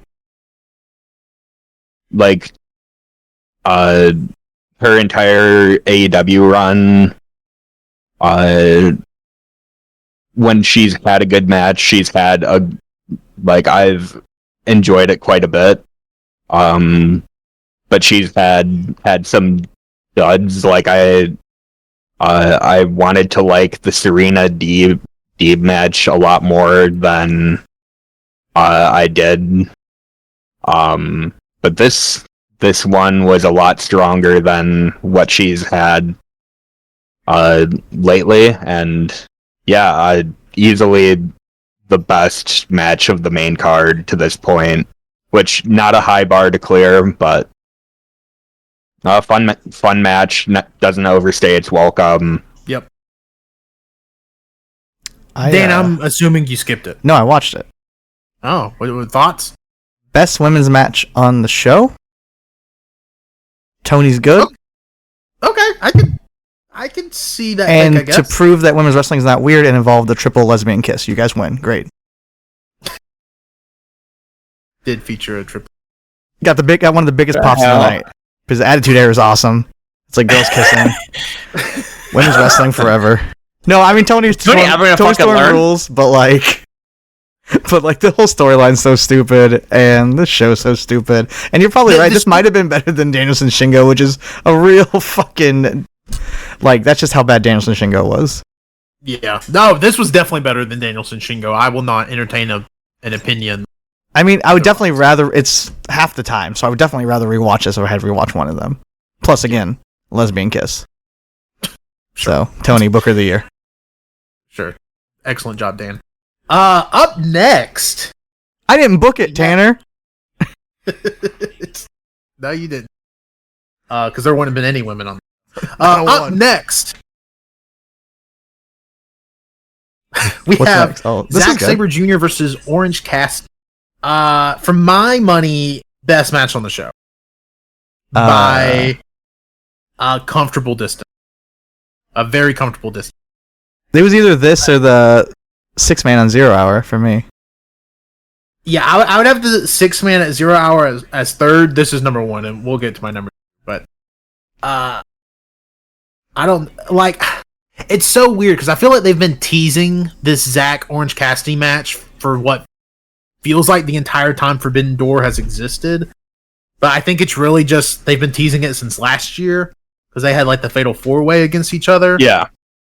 And like at this point, I'm like, okay, you know, Zach is having, from what I understand, one of his better years in a while. Yeah, he's having a really good year.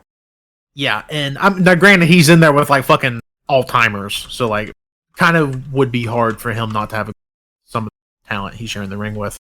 And Orange, I feel like, is like a guy who's like, I still like him as a wrestler, but it's kind of like the Claudio problem I was talking about. I don't get excited seeing him on a card anymore. I'm just like, oh, cool, Orange Cassidy's here.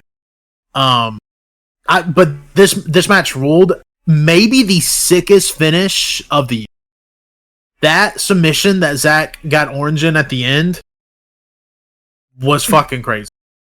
Yeah, that finish is really sick. It took a while for me to get into it. The shtick the shtick stuff at the beginning wasn't really pulling me in, but as soon as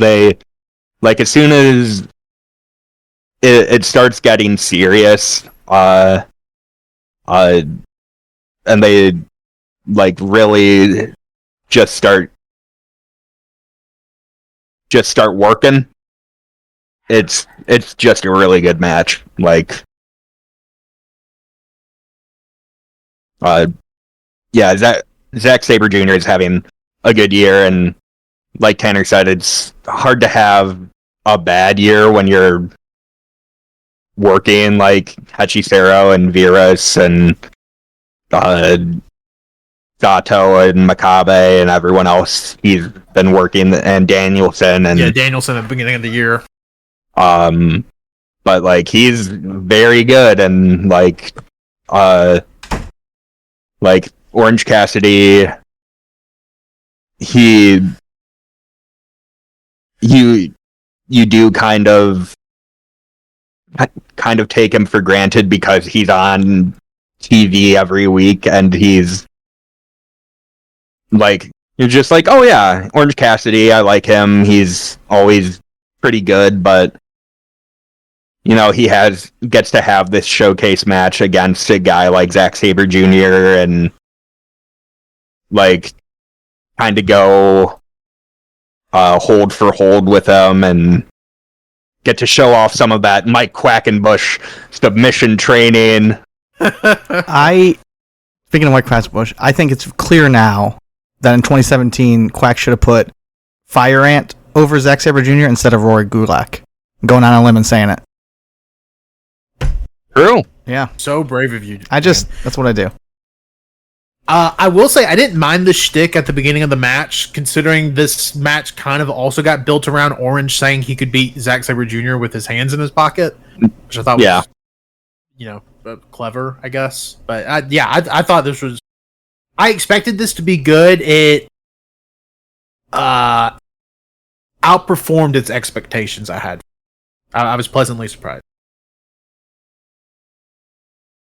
Yeah, I mean, I kind of just got to echo the same thoughts. I mean, everything, all their strikes were sick, and the submissions, they just are sweet, and it's just like, you know, even when Zack Sabre Jr. can get a little bit, like, I don't know, you know, a little too cutesy for his own good, like, you just got to be in awe of how good he is at this point. And like you said, that finish was disgusting, and I don't know how you even copy that or ever do that again, but it was awesome, and like I said, best match on the show.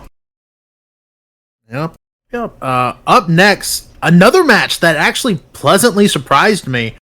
I have the tag team listed here as Learning Cobb Salad, which was Chris Jericho, Big Bill, and Jeff Cobb, against Joe and the Boys, which was Samoa Joe, Katsuyori Shibata, and Hook. I did not realize that Joe, Hook, and Shibata were like a thing in AEW, but apparently they are. So, you know, point for Tony. Great job, you know, pairing those three together. But I thought this match was a lot of fun. Did not overstay its welcome. I thought everybody in the match looked good, including 2024 Chris Jericho. Like, if you would have told me prior to Forbidden Door, I would be more happy with the Chris Jericho performance than the Bryan Danielson performance, I would have said you can go ahead and put me down. So, like, no, there's no way. But, yeah, everything in this match just clicked. I loved like Jericho with the two heavies and like Cobb and Bill throwing around their weight, but like Hook getting his time to shine and like getting to suplex, like, you know, showing his strength, getting to suplex them. Shibata was awesome. Joe was awesome. Everything about this match was really good. Like a lot of people like to call just any random 6-man tag that AEW books like, oh, this is war booking. This is war booking. This really is just like 6 random guys. I know they're interlinked at this point, but if you would have shown me this match on paper a year ago, I would have said, how the fuck do we get to this? I think I like it less than you, but even I don't hate it. But my main issue with it is like more about the pay-per-view as a whole. Like, why is this on the pay-per-view? Is this the end of the Hook Jericho feud? Because if it's going to keep going, why is this on this show? It has 700 matches. I do agree with that, especially on an promotional show where 5 out of 6 of these guys are AEW guys, and the one non-AEW guy is somebody that's worked AEW several times and is not Japanese. Like, it's Jeff Cobb. Like, so I get it from that standpoint, and I honestly would probably agree with you if I didn't like this match so much. But yeah, I don't really I'm going to assume it's because Chris Jericho has Tony in a chokehold, but I don't see how this match makes the pay-per-view and you don't have the Mystico match on the main show. Like, that seems egregious and doesn't make any fucking. But yeah, that's my full review. It was a fun TV 6-man tag on a show with 19 other matches. Yep. I was just surprised that I didn't think Jericho dragged it. Up next, we have the ladder match, which was, Jack Perry, Takeshita, Mark Briscoe, Dante Martin, Leo Rush, and Elf, and he's just LP now, right? El Phantasmo. He's still El Fun. Okay. Goddamn, this match fucking sucked. I hated this ladder match. Hated the ladder match. Again, just like a common theme of the show, I feel like there was no structure to it in the way even like a multi-man ladder match can just be spot after spot after spot after spot and decent. There were so many mistimed sequences in this, which I mean, I'm usually not like a huge stickler on, but it was so insane in this match. The big like splash through the table spot gets botched. I think it was the table's positioning fault, and I really don't know who moved the table. But Mark Briscoe goes to splash Jack Perry through a table that is literally like flush against the security railing. Like, there would have been no safe way for him to splash through it. So he lands on his feet and just like his torso lands on Jack Perry, and then Jack Perry just rolls off the table. It's fucking bizarre. I will say the best part of the match easily was the Blue Thunder Bomb through the double tables that Takeshita hit off the apron.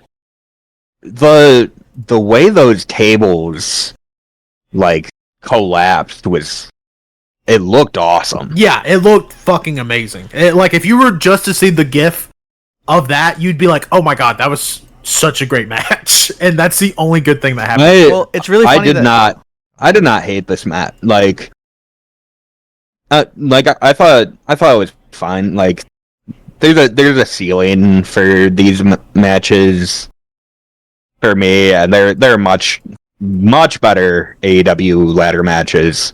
But like, I don't know. I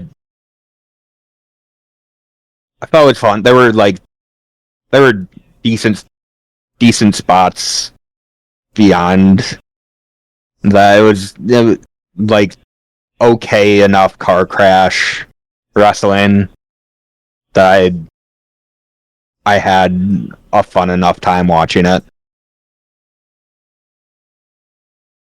I think it's funny that the guy I think coming out the best in the match is Takeshita, who's about to leave for Japan. Oh yeah, easily. Like, yeah, he's the MVP of the match, and he's gone now.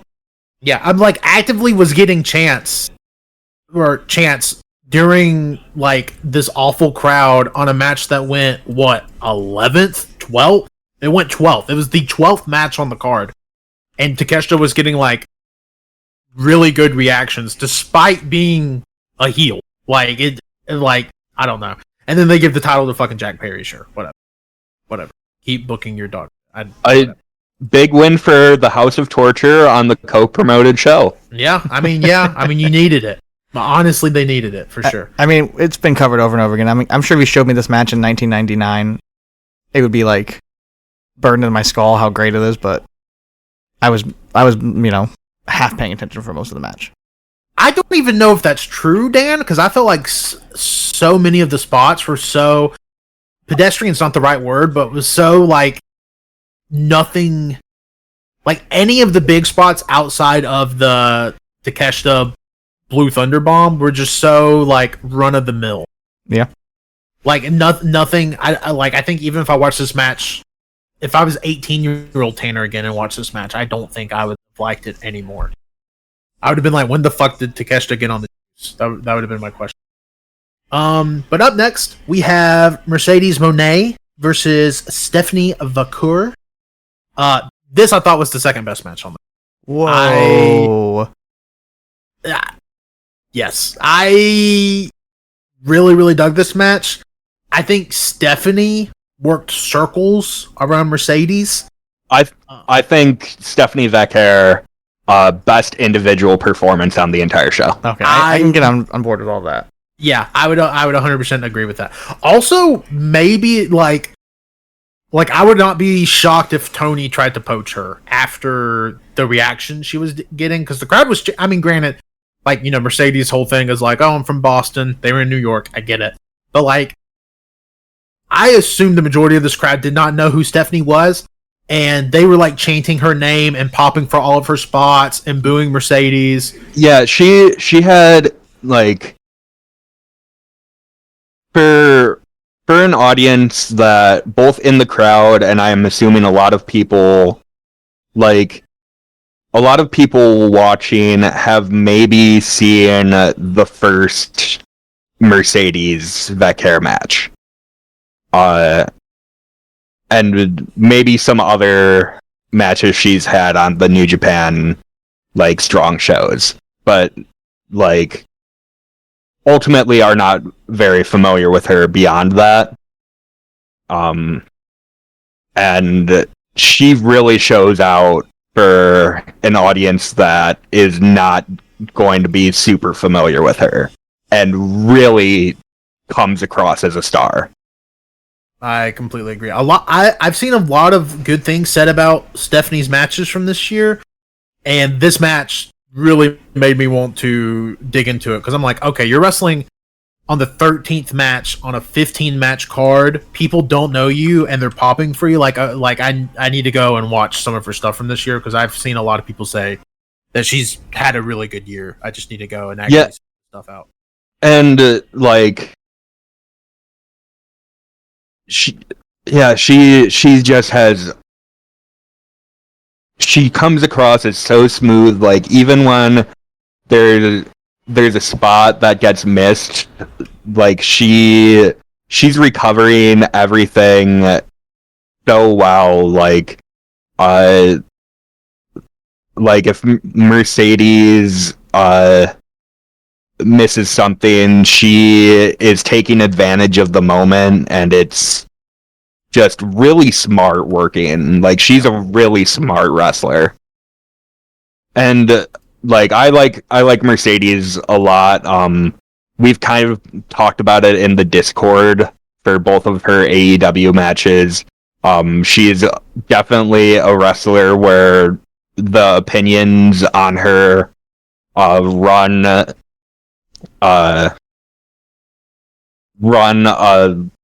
across the spectrum, because the vision is there, but the execution isn't always. Yep.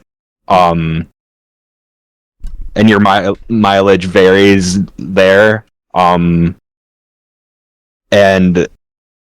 like the match works overall for me, and I think Mercedes is fine in this match, but this is Stephanie Vaquer's match.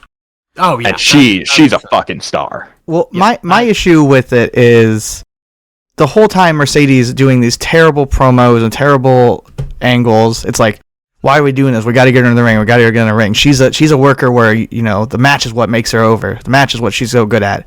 And I like the Willow match, but she's the second best worker in that. And I like this fine. She's the second best worker in this. It's like, maybe the thing with Mercedes is she's not good. No, I don't know if she's fine. And it's like, is that worth whatever they're paying her? Is that worth with her being all over the TV? I don't know if she was the second best worker in the Willow match, because she's bumping her ass off in that Willow match. Yeah. I don't know. Just the way she gets talked about is like a Danielson level worker. It's like, you got to get her wrestling, because then she'll really get over. It's like, I don't think she's there anymore. I don't agree with the take of, you got to get her.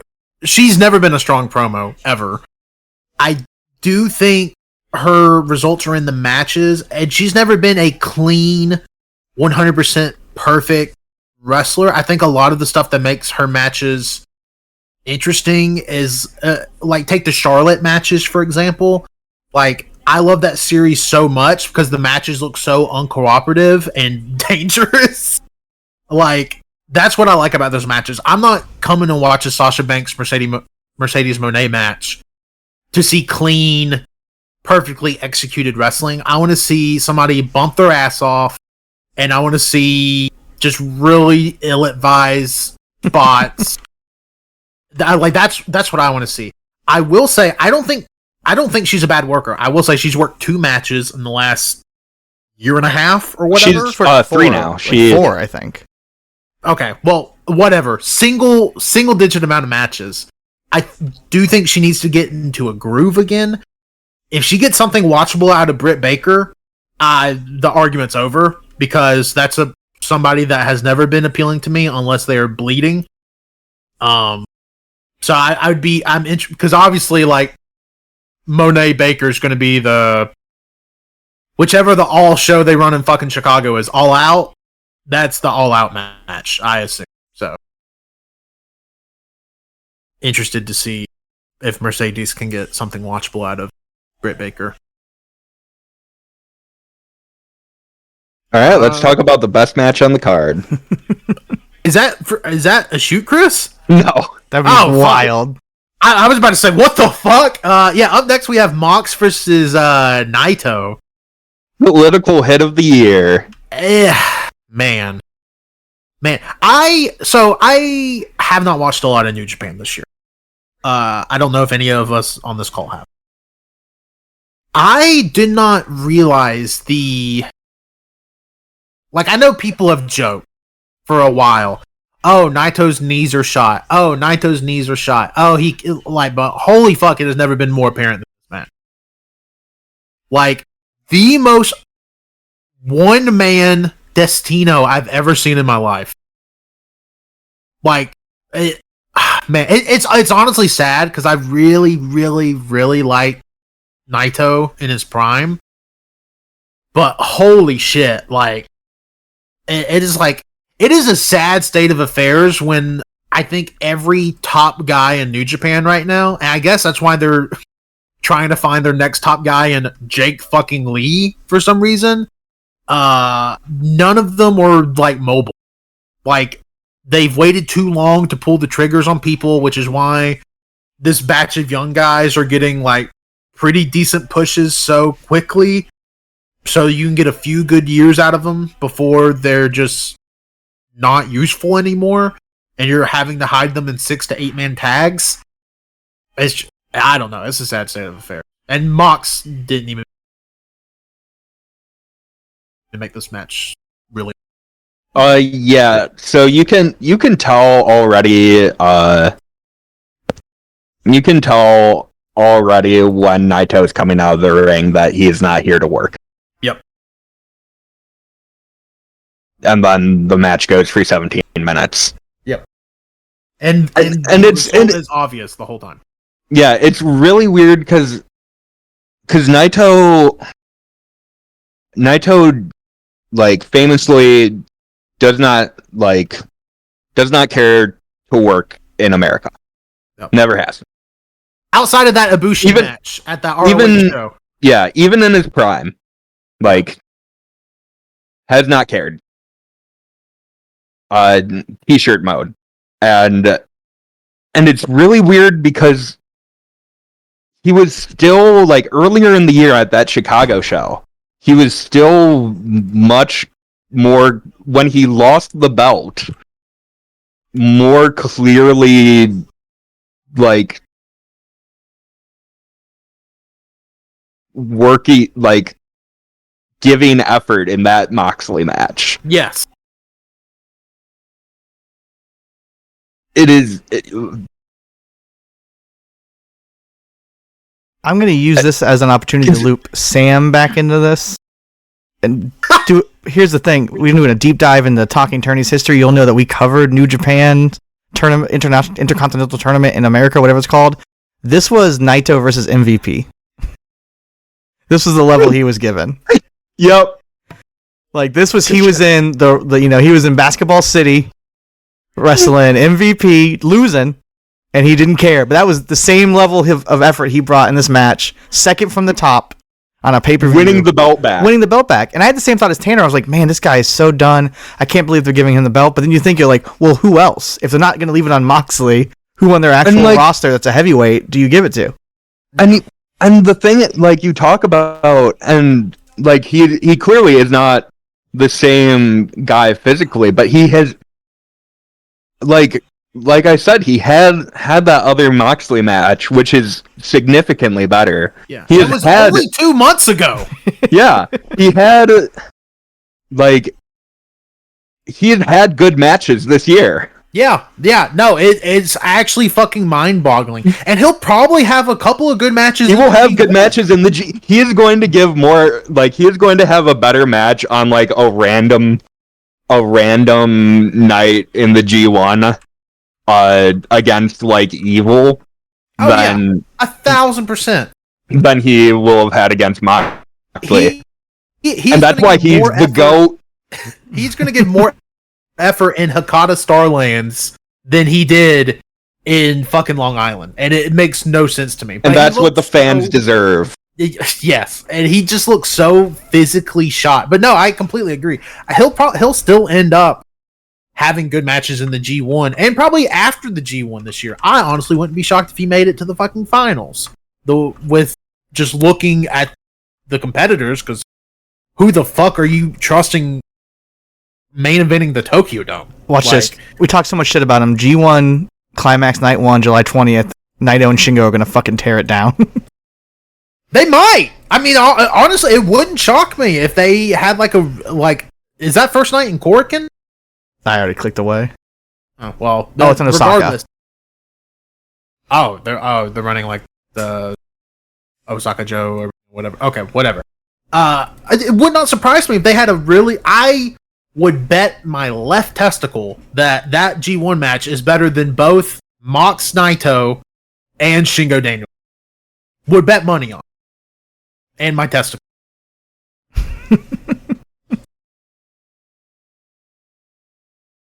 Would not shock me at all. Are we ready to talk about the main event? Let's get into it. This match got a 9.25 on Cage Match, so... Are you... That's a shoot. That's a shoot. 457 votes. Fuck off. Will Ospreay versus Swerve Strickland for the AEW World Champion. There are good moments of this match. I agree. But it is a we got a little silly Billy. I think it would have been less egregious for these two to just jack off in the ring. Don't spoil our Twitch streams in the future. But man, it's just there is, for the 90 seconds of cool shit in this match, there's 23 and a half minutes of stuff that I just do not give a fuck about. And I think that is both Swerve Strickland and Will Ospreay story for me. Well, my thing is it's 27 minutes. Even if I ignore everything I didn't like in the first 22, because there was parts I liked. Let's say I loved the first 22 minutes. Those last 5 minutes still happen, and it's almost as embarrassing as the MJF stuff. Not quite, but like It's close. Yeah, when like Don Callis brings out the screwdriver and he stares at the screwdriver, at Don, at Swerve, and then like he gets Nana, he stares at Nana and the screwdriver, Nana and the screwdriver. I'm like, what is happening? The faces he's making, it's like embarrassing. Yeah, it's bad. I don't know. I am semi interested what they're gonna have Ospreay do in Wembley. Because I, for the longest time, thought this match was going to be the Wembley match, but I think it's pretty evident that it's going to be Hangman and Swerve in Wembley again. No, Jeff Jarrett. Well, I mean, yeah, Jeff. That's the right booking choice. Yeah, no, I completely agree. It should be Jeff, but I'm pretty sure it's going to be Adam Page again. But I'm just, I don't know, man. Like AEW as a whole is just so, they have so many good parts. Like, and it's like you don't know how to use them. It's like trying to build a computer with car parts. Like, it just doesn't make you're trying to build the wrong thing. Oh, if I put a Hemi in my computer, though, it would run really fast. Hey, that's true. But well, it came out. I read today that Will wanted this match and wanted Swerve to win, so like people wouldn't be saying he's a placeholder until Will gets it. And I'm like, it's really funny. Like, I want this match so I can have like, you know, a visual pin over him to really help put Swerve over. Like, this is him helping the guy. Like, what are you doing? Yeah, but also, like, I mean, to a little bit of credit, I mean, Swerve doesn't need the believability to this audience. This audience, the people that, you know, the 500,000 people AEW is catering to, it believes in Swerve. Like, they don't need any more buy-in. Like, you got them. Like, you built this, to me, frankly, uninteresting wrestler up in a way and have made their character compelling enough. And granted, a lot of that is Swerve in his own work. Have made him compelling enough where your audience believes him and gets behind him. You don't need a fucking guy that's been in AEW for 3 months to put him over. Like, that's fucking stupid. I don't. Again, it's another thing that falls into Tony is letting too many fucking 20-something-year-olds control this multi-billion-dollar company that's bleeding money. Like, it makes no fucking sense. Makes no sense. Bring back Sting. We miss you, King. Yeah, I did. There, like I said, there was stuff I liked, mostly from Swerve.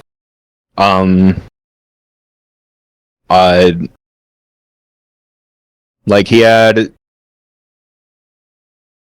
like the way he was kind of on defense against Ospreay for a decent amount of the match was smart. This was probably the best he's looked as champion for his run, as far as like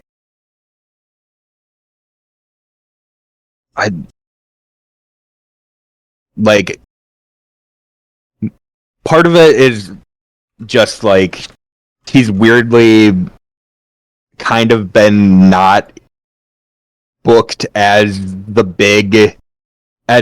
guy in the promotion, even though he's been the champ, which has kind of been a weird issue.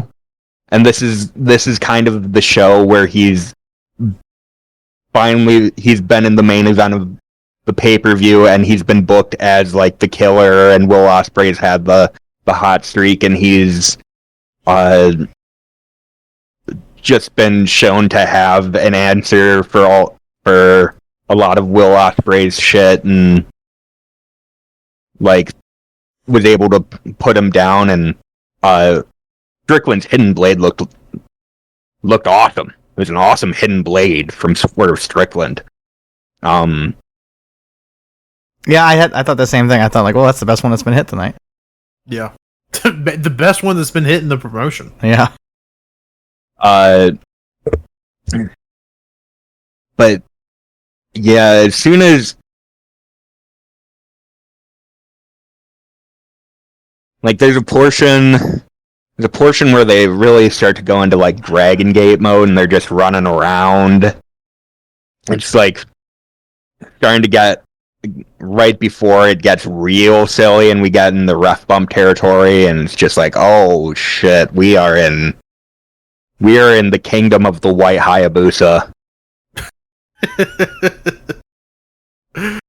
Oh man, just yeah, I don't know. Like I don't know. I couldn't even be. I wasn't even mad. It was just like, what can I even be mad at? I only can, because I chose to watch this. This is a Will Ospreay match. This is what I signed up for. Yeah, it's just I doubt I watch another second of AEW this year. Unless something insane gets booked and gets a lot of like good praise, I doubt I watch another second of AEW. That's so funny. I was gonna end this by saying, like, I promise this will never be Big Top on a show I'm on again. We'll never cover an AEW show, at least for the foreseeable future. Well, I also just don't think Dan, I believe. Tanner, I don't. Yeah, Tanner is definitely going to watch. Yeah, I'm more because they're definitely going to be You're not going to watch another Danielson match. I might not. I might after the Shingo match. All right, buddy. I might not. I have no interest in Danielson versus Pac. Also, you're gonna be on the formerly known as Always Barry Tanners. You're not gonna watch everything nominated. I don't think anybody watches everything besides Skylar. Versus buddy. R.I.P. Hey Sam, how you doing? You guys really had a lot to say about AEW. It was I think it was fun to have a big top that we weren't like. I think maybe once every 2 or 3 months we need to have a big top where we can let out some anger, some vitriol. Yeah, sure. I guess. It just seems like you guys decided to watch a really bad wrestling show that you could have seen from a mile away and spent 4 hours doing it and then spent another hour talking about it. Tanner told me that you recommended it. You know what? I would never. That's actually a really funny bit if Sam was like, oh, we should do Forbidden Doors to Big Top. Oh, by the way, I'm not watching. I was ready to talk about whatever. I assumed like we were just talking about Forbidden Door like during the first segment and we were going to have another Big Top, but I was told this was Big Top. Well, I think the problem is like once we would have talked about a 15 match show on what we've been watching that 3 of us watched the entire thing of, we really would have had about 5.5 hours of show lined up. I think I would have had way less to say about it if we didn't go match by match. No, not me. Oh, okay. You were really into it, Tanner. I was napping through half of it, but you were really excited. I brought up Talking Attorneys, tried to loop you back in. Oh, I was on mute. I was eating Cheez-Its also during it. Oh, what flavor? Aldi's baked cheese crackers, original. Oh, so not cheese. No. Okay. Fake hits. Don't ever fucking say. No. Yeah, you will not watch another match and you will not call those Cheez-Its. Oh shit. But Taco I did try Bell's to not partnering with Aldi. They got the real thing. Man, they should. Hey, that $7 Lux box Taco Bell got going on right now. Not near as good as the Veggie Deluxe box, which is $5.50 versus $7. Okay, well, if I wanted to eat fucking vegetables, I'm not going to fucking Taco Bell to with. So. Oh, I'm getting that cheese quesadilla. Sam, would you have been on board if instead of cheese is the cheese is very good? Right? How would it not be vegetarian? What do you mean? No way, their cheese is vegetarian. What are we smoking here? No way. You know so much of that. I'm going feral. You know so much of that meat has to fall in that cheese sauce at a fucking Taco Bell. You really think it's vegetarian? Are you for real? I think Tanner's high as fuck right now. I don't think I am. I'm just saying. Think about it from a logical perspective. Your cheese and my cheese comes from the same place, buddy. Do we want to do like one question this week? Is that the move? Yeah, I think that's fine. Oh, yeah. I mean, real fast though, I want to know, Sam, would you have been on board for Big Top if we had all watched the New Japan Intercontinental Championship tournament?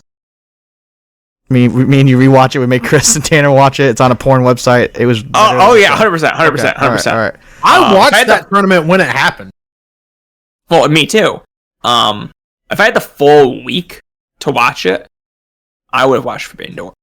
I would have gotten through this show. I would have hated myself. Oh my god! But it was never happening. Needs to start doing these fucking shows on Saturdays again.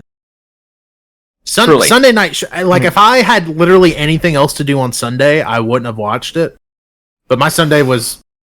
You should have found something to do. All three of you should have found other things to do than watch this show. I already told you my stream failed. And I went out to the pool. I said I'm not trying to. And then you came back for it. I did watch it. Then you came back for it. You're right. You're right. At least I was talking to the Violent People Community Discord, which was getting me through the show. Yeah, I watched. I watched this, and then I joined another call with some other friends and had a good time with them. Chris is always on better calls. friends. Hell yeah! I'm always talking, brother. Yeah, Chris is hopping on a call after this show. No, I'm probably going to bed. I have to open tomorrow. Yeah, same. Did you say we're only doing one wacky line? Is it the one I think? It has to be. Okay. Which I feel bad because Eamon keeps getting these questions that we're missing, but we can do two. Yeah, we should definitely do Eamon's question as well. Or maybe we should just do Eamon's question. We skipped Eamon's question last week. Do we do Eamon's questions from last week instead of Eamon's question from this week? I don't know. I really like the question from this week. I don't even know what it is. Okay. I'm pretty excited. Okay. I don't know why I'm doing it. Do you care? I don't give a shit. Okay. Eamon's question for a wacky line. If each of the hosts were running a show and had to invent a new stipulation/gimmick match, what would you try to run? Tanner, you seemed like you had something cooking. I do, because this is a stipulation I've had in mind for a long time. I don't think it's necessarily good, but I am shocked that a promotion has never ran a tags count anywhere match, where it is a 2-on-2 traditional tag team match where you can make a legal tag to your partner from anywhere in the arena. I just feel like that's such a slam dunk idea. I would absolutely run one of those. I have so many questions. Am I being dumb? I don't understand what that means. Like, so I mean, you could just tag in and out anywhere. Like, if you know how they can't tell who a legal man is in a wrestling match usually. So what if you still can't do that, but they're high-fiving throughout the match? Oh, so that's how you know. Walk me through this. I'm wrestling a guy backstage. My partner stands next to me, and I wait to tag him. Like your partner could like run backstage, tag you on the back. They're the legal man. Like if you're about to get counted out, your partner could tag you. Avoid the count out. Boom. I went somewhere different with it. Are you guys familiar with demolition derbies? Yes. I propose two wrestlers start each in their own car, and it's a demolition derby until one car cannot move. That wrestler must exit his car. The other wrestler can still use the car to run over his opponent if he wants. Okay. I mean that match. This is a high budget show. Yeah. Well, I watched that clip of that car going through the trailer when the guys jump off it. Did you guys see that on Twitter? No, I didn't. Well, I know you didn't. I can't remember who retweeted it, but it was crazy, and I was like, we need more. And I love the junkyard stuff. I just need more cars hitting people in wrestling. Oh yeah. God, I love Tanner having to let you know. Hit it with it. You said Twitter. He said no. He said my therapist said no, and I said okay. Dumbass. Yeah. No, to be fair, I said no to Twitter. That was a me call. I'm gonna say you said something different, recorded on air, but all right. I'm gonna post this tweet in the VP updates where I already posted a One Man Kru tweet. I think it's wrestling Yuki Ishikawa on the 20th. My match is going to be, because this is my match, it's got to be on brand for me. It is a barista death match. So they're hitting each other with metal pitchers, you have access to scalding hot coffee that I burn myself with on a daily basis. So deathmatch wrestlers should have no problem with it. There's like milk crates. I think we can make this work. I love the idea of a wrestler drinking scalding hot coffee and doing like a miss spot with it. Yeah. That sounds fucking so cool. No, that's a great idea. I would watch. I would pay money to watch you versus that coworker of yours that got fired in a barista deathmatch. Yeah, I'm kicking his ass. Yeah, Dan's gonna bankroll it. You got it. Oh yeah, but first, I have not given a lot of thought to this. He was thinking about that other wacky line question. That was on his mind. I was thinking of the other wacky line question. I thought on the other wacky line question. I just want to see some folks wrestle in a pool with the setup of like the Lion's Den situation. Maybe we can also have a pool within the Lion's Den. That might just work just as well. okay. I want to see someone suplex someone from a ladder high up in the air into a pool. See what happens. I think it'd be fun. I feel like they've had to have done that on like the GCW 4th of July shows. I'm pretty sure they have. They have had pools. I want to specifically design where you have to finish the match in the pool. Potentially drown them? I don't know. I'm spitballing. I was here. out and now I'm back. I'm pretty sure matches have ended in the pool. Yeah. By drowning? Not by drowning. Well, we're progressing here. Matches have finished by death? By getting run over by cars in those. That is true. I got nothing here. The other one was a racket death match. I don't know why. I want badminton rackets. I want tennis rackets. I want the rackets that are also electric fly swatters. I just want all the rackets involved that you're smacking each other in the head with. Don't know why. That's cool. Also, yeah, not my best showing. Also, though, like a match that has I feel like submissions count anywhere should also just be a more regular stipulation. Sure.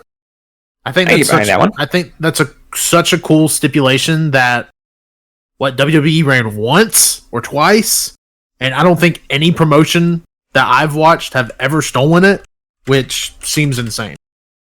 Yeah, like a submissions match, but like you can get more creative with like freaky like outside objects. Yeah, absolutely. Like do a Boston Crab but have like a garage door on their back and you just grab their legs. I don't know. Yeah, Eamon had a good show gimmick idea that this kind of came from. Where the gimmick was a finish elimination show. So every time someone wins a match, nobody in the other matches can win that way. So for instance, if the opener ends in a pinfall, no one else can win by pinfall. Which I think was a fun one. Yeah. I'm trying to think of how many different ways you can win a professional wrestling. Pinfall, DQ, submission, knockout. You could put stuff up on a count out. I'm talking regular one-on-one match because I assume gimmick matches would be left out. That would be interesting. That would be interesting as like a weird version of like a 5 stages of hell sort of thing. I don't know how you would exactly book that in one match. You would run 2 cage matches. When you gotta go over the top, or when we gotta escape, when you gotta win via in the ring. I do love the idea of a cage, and then over that cage is just a bigger cage. Like a WWE steel cage, but then also that is inside the Hell in a Cell. That'd be fun. Good. That sounds good. Well, is that a show? And what a show it was. Congratulations, everybody. We've done it again. As always, you can follow us on Twitter at violent_people. If you have a question for future wacky lines, You can message me, Tanner, on Discord. You can DM the Twitter account at violent_people, or you can email violentpeopleorg@gmail.com and send us all your questions. They do not have to be wrestling related at all, in the slightest. Just free ball it. Do whatever you want. And go to violentpeople.co, because earlier this week we had our 2005 Bryan Danielson piece go up. Shout out Penelope. And 2006 is me, and it will be going up on Friday. So keep your eyes peeled for that. Hit him with the plug, Chris. Read the Lucha Roundup from last week. Watch those Fishman matches. Watch Sajika versus Damus. It's unfortunately hard to get a full picture of the full match, but what you can see is very sick. Follow me at Fight Haskins on X, the everything app. Hell yeah. Dan. Yeah, I mean, check out the site, listen to all the podcasts. You can find me on Twitter at Andrew Chesser. That's CHEESAR. And I got a lot of good thoughts on there, so check it out. And listen next week. Incredible. Sam. You can find me on Twitter at Concrete1992. And that'll be my one plug for the week. Very busy. Very, very busy. If you're flying, also use make Delta. sure. Yeah. Also make sure Fuck you Delta. follow the Twitch.